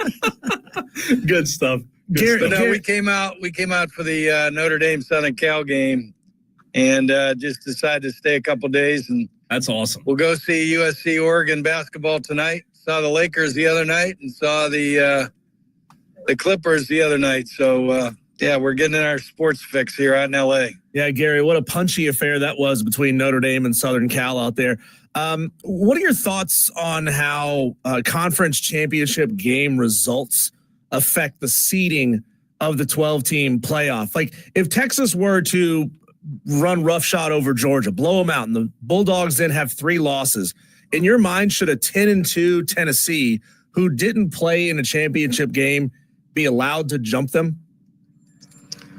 Well, I can't prognosticate. That's up to the committee. But I will tell you that, the commissioners, when they devised the 12-team CFP playoff format, they wanted conference champions to matter. I think for a couple reasons. Number one is, they make a lot of money on conference championship games, so they want to keep those in style. And secondly is, by winning a championship of your conference, you should be rewarded. Now, where it goes from here, the conference commissioners are going to, look at this year and next year and then decide what they want to do with the new playoff format starting in 26, whether they go automatic qualifiers or they still have the conference champs either get buys or get in. So, it's up to the conference commissioners. Joined by Gary Stokan, Chick-fil-A Peach Bowl president and CEO. Gary, in this first year of the expanded playoff, how has the magnitude of what is deciding who gets in, how has that changed your job and your team's job when it comes to figuring out who does participate in your bowl games? Well, I spent a lot of time drawing up the 12-team draws after every CFP Tuesday night event, but really, we're not impacted one way or another because we don't have any say-so. I still remember back in 2015, our first year, starting the CFP, and my job was for 18 years to select the teams. And I called Bill Hancock on Saturday night before the Sunday show, and I said, "So, Bill, you're going to call me and let me know who the committee picked for us." And he laughed and he said, "Gary, you'll find out when the rest of America finds out." So we'll be just like you on Sunday. We'll be waiting to find out who we have. Now, we'll know, obviously. I'll be in Charlotte this weekend. We'll know, what ACC team that we'll host. And I say that because we're still in a 12-year contract. So in year 10 of that contract, the Big Ten still gets the right to host the Big Ten champ. So the Rose Bowl will go and get the Big Ten champ. The Sugar Bowl gets the rights contractually to host the winner or highest ranked team, I should say, of the two champs between the SEC and the Big 12, which again is if the season ended now, you'd have the Big 10 get Oregon, you'd have Texas from the SEC going to the Sugar Bowl. Chick-fil-A Peach Bowl and the Fiesta Bowl are the two at-large bowls this year for quarterfinals. And more than likely with potentially Boise and Arizona State or Iowa State out of the Big 12, more than likely they would go to the Fiesta Bowl and the ACC champ would come to Atlanta in the Chick-fil-A Peach Bowl. He is the CEO and president of the Chick-fil-A Peach Bowl, Gary Stokan, joining us here on Wire to Wire with Diesel and Cole Bryson. I want to go back to something you said there just a second ago about conference championship games. In your mind and in your conversations with those who affect big-time decisions like this, has it ever entered their minds to potentially get rid of conference championship games? I understand they make a tremendous amount of money, and there's a lot of reasons right there to say, no, we never want to get rid of these things. But it also has the ability to penalize the teams that are participating and maybe give a boost to the teams who are not participating in the fact that they can take a week off, 2 weeks off, get healthy. So has that thought entered anybody's minds, or is that a complete non-starter? Yeah, I think this year and next year, the commissioners are going to take a look at all the unintended consequences of hosting these championship games and whether, they decide to keep them and have those used as as they are now, an automatic qualifier for the bye in the quarterfinals, or do they move to 14 teams or 16 teams and they take the champions and, a certain amount of automatic qualifiers. So all that remains to be seen. I think the other thing going on is you got the SEC that is considering and probably needs to make a decision this spring on whether they want to go to 9 conference games and whether ESPN will pay them for that. If they do, then what do they do with the potential rivalry games? Clemson, South Carolina, Georgia Tech, Louisville, Kentucky, Florida State, all those rivalry games, because they're also in parallel to all that, they're considering doing a matchup home and home with Big 10. And so when you start to layer in, a tough conference schedule in an SEC with 9 conference games, a rivalry game that would get you 10, and a tough Big 10 game that gets you 11, that's a tough schedule. And so, all that comes into being when they start to analyze what are they going to do in 2026 with the playoff. Gary, from y'all's end, whether it be the kickoff game or the bowl game, logistically and planning and everything that goes into it, is it pretty much the same, or is it different, obviously, with it being a different game? Yeah, it's a great question because, if they look and say, okay, we're better off scheduling an easy schedule, so to speak, quote unquote, to get to 11-1 or 10-2, because that's what it's going to take to get in the playoff. Do we need to schedule a Georgia if we're Clemson, or we're a Clemson if we're Georgia? I will tell you, and if you talk to Dabo, he would tell you that the Georgia game really helped Clemson this year. Shop deals on gifts now on Amazon. Like makeup for the beauty lover, electronics for the tech pro, and even gift cards for the more, particular people in your life. Shop great deals now on Amazon. Did you know that California Cryobank, the #1 sperm bank in the U.S., has helped to create more than 75,000 families? You can help them make dreams of parenthood come true and earn up to $1,500 a month as a sperm donor. Are you 19 to 38, healthy and able to work in the U.S.? Then you could qualify to be a sperm donor. Learn more at can win you championships, and that's why I am here. For where they should be in that committee room. And everybody I've talked to, from Nick Saban to Frank Beamer to Dabo Sweeney to Kirby Smart, have all said that playing in that kickoff game has really helped them, because the coach will tell you improve most as a team between week 1 and week 2. And the reason is you have live film, and you either have live film against the team that you should beat up that's not very competitive, where your kids aren't going to learn much and you can't coach them up much. But if you play against Georgia, if you're Clemson and vice versa, you're playing against kids that are going to be all conference, possibly NFL players. and you got some live film that you can teach them up, and they're going to learn something both individually and collectively as a team. So, and I think if you look at the teams that have played in our kickoff game, they've gone on either helping themselves with a win in that game and that other team having a great year, which really helps both teams, really, because if you're Clemson, the Georgia loss, is helping your strength of schedule, right? If you're Georgia and you beat Clemson and Clemson has a good year, that helps, your strength of schedule as well. So hopefully we can keep these kickoff games because I think they do a great deal for college football. Our Georgia-Clemson game is still in the top 15 of most viewed broadcasts of college football this year through, the last week of the season.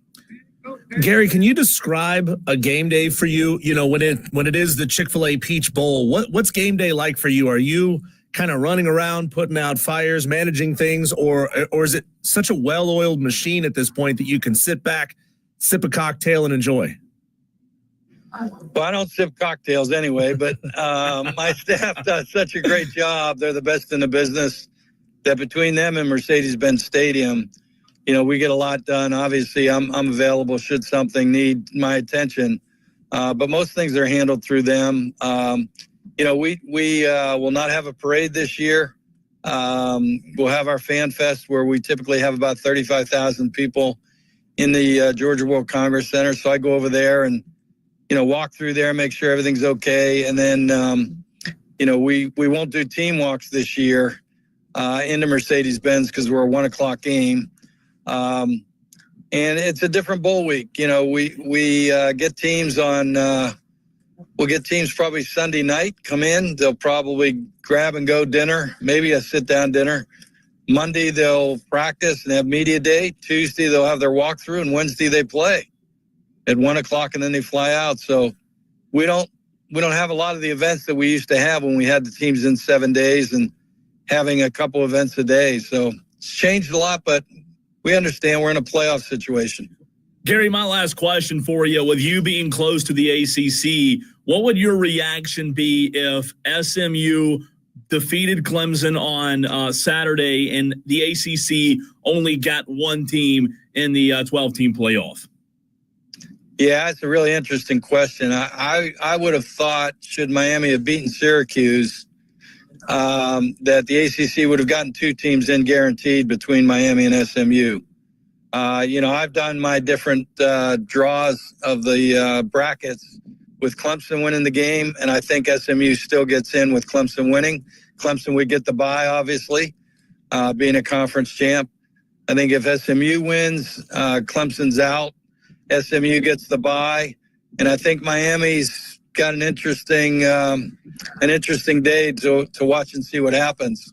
I can make the argument for them. I can make the argument for some other schools as well. And, having been out there in Gaylord, Texas, and sat in that room with all the computer information and data that you get and gone through a mock draft, the CFP does a great job.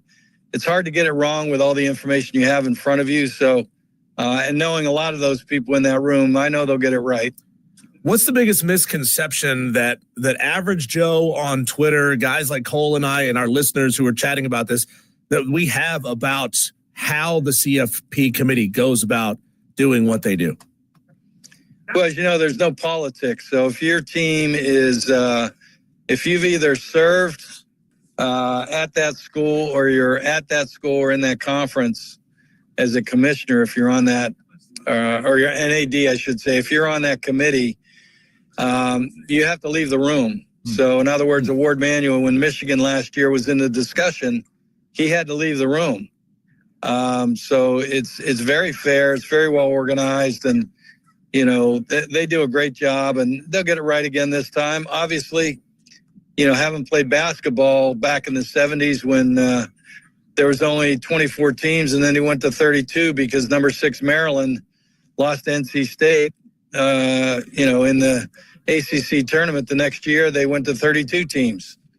There's always going to be, in this case, number 13 or 14 who are going to have an argument. And, it's just the way it is. We've got 12 teams. We've got 5 conference champs to get automatic bids. We got 4 of those. The highest ranked ones get buys. I mean, that's the rules and regulations. And, everybody understood that going in. Gary, fantastic stuff. We really appreciate your time. Great view, as we said earlier, and have a great trip back. Thanks so much, guys. Appreciate you having us. Look forward to seeing you in Charlotte. Absolutely.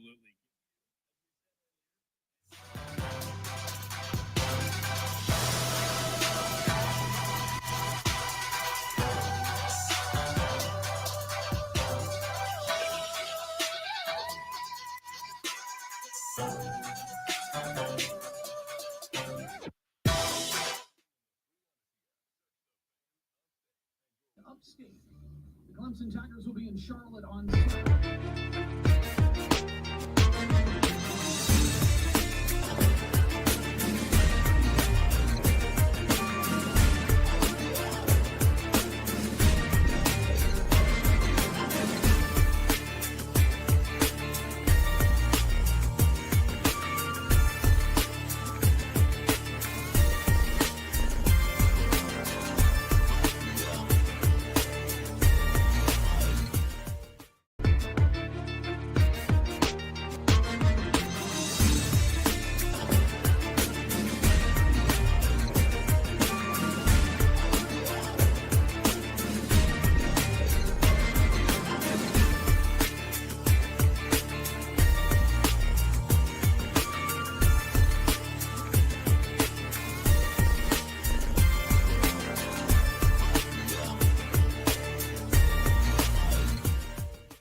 Diesel, a really big one tonight. 9:30 tip.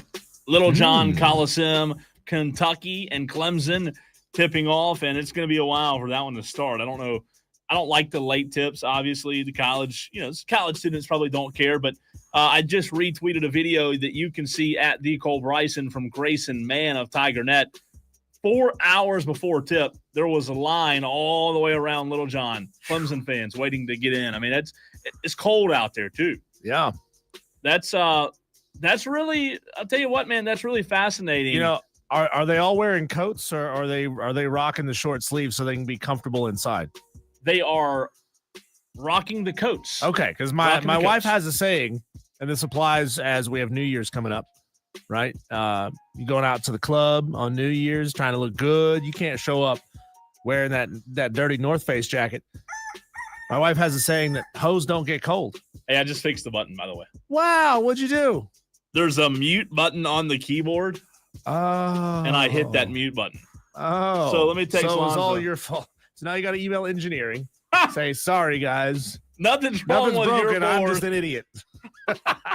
There's a mute button. Who puts a mute button on a keyboard? That's a fun challenge every week. Who's gonna send the dumbest email to engineering? Well, I won today. Now here is a tweet that was good. Here's a tweet that I want to end the show with, Diesel. I saw this a few minutes ago and wanted to bring it to the program. This comes from Shannon Terry of On3 Sports. Do you remember Saturday after the Clemson game when Shane Beamer in front of the microphone said, Lenora Sellers is the best player in the country? Mm-hmm. Remember that? I do. It was all over the internet. Yeah, Dion had said something similar about Travis. Shannon Terry tweeted this out 6 hours ago. I think he makes a good point. He said, when Shane Beamer told the world that Lenora Sellers was the best player in college football, he wasn't telling us that. He was telling his own people to get their NIL package in place. Sellers has an NIL valuation of $1.7 million and is expected to hit $2 million on the next release. He is number 8 on the college valuation list.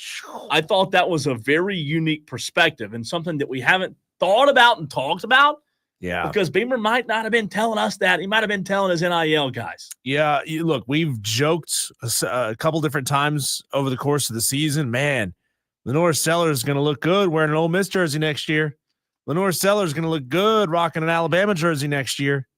And it's like nobody believed us, right? It's like nobody believed us that those programs with that kind of money wouldn't come calling with a big old paycheck. Well, they'll come calling, and that's why to that point on Twitter from that guy, and I already forgot his name. That was terrible. Let's see, Shannon Terry of On3 Sports. I think to his point, he's exactly right. The Garnet Trust needs to realize that it's coming, and he's got to pay up. Is the Garnet Trust ready to put that kind of money out for one player? He's certainly worth it to keep him, because if you don't, he's going to go do it somewhere else. Sure. And he's probably going to play you next year or the year after that. Yeah, but you're right. The question is, Alabama's used to putting that kind of money up. Ohio State's used to putting that kind of money up. Ole Miss has done it. Oregon will clearly do it. Will South Carolina put up that kind of money? We'll see. Oh, we shall see. Computer works, by the way. That's good. That's good. Hey, Utolos, appreciate you being a part of the show. We'll do it tomorrow from 1500 Gear Highway and Travelers Rest at Ingalls Markets. Tolos.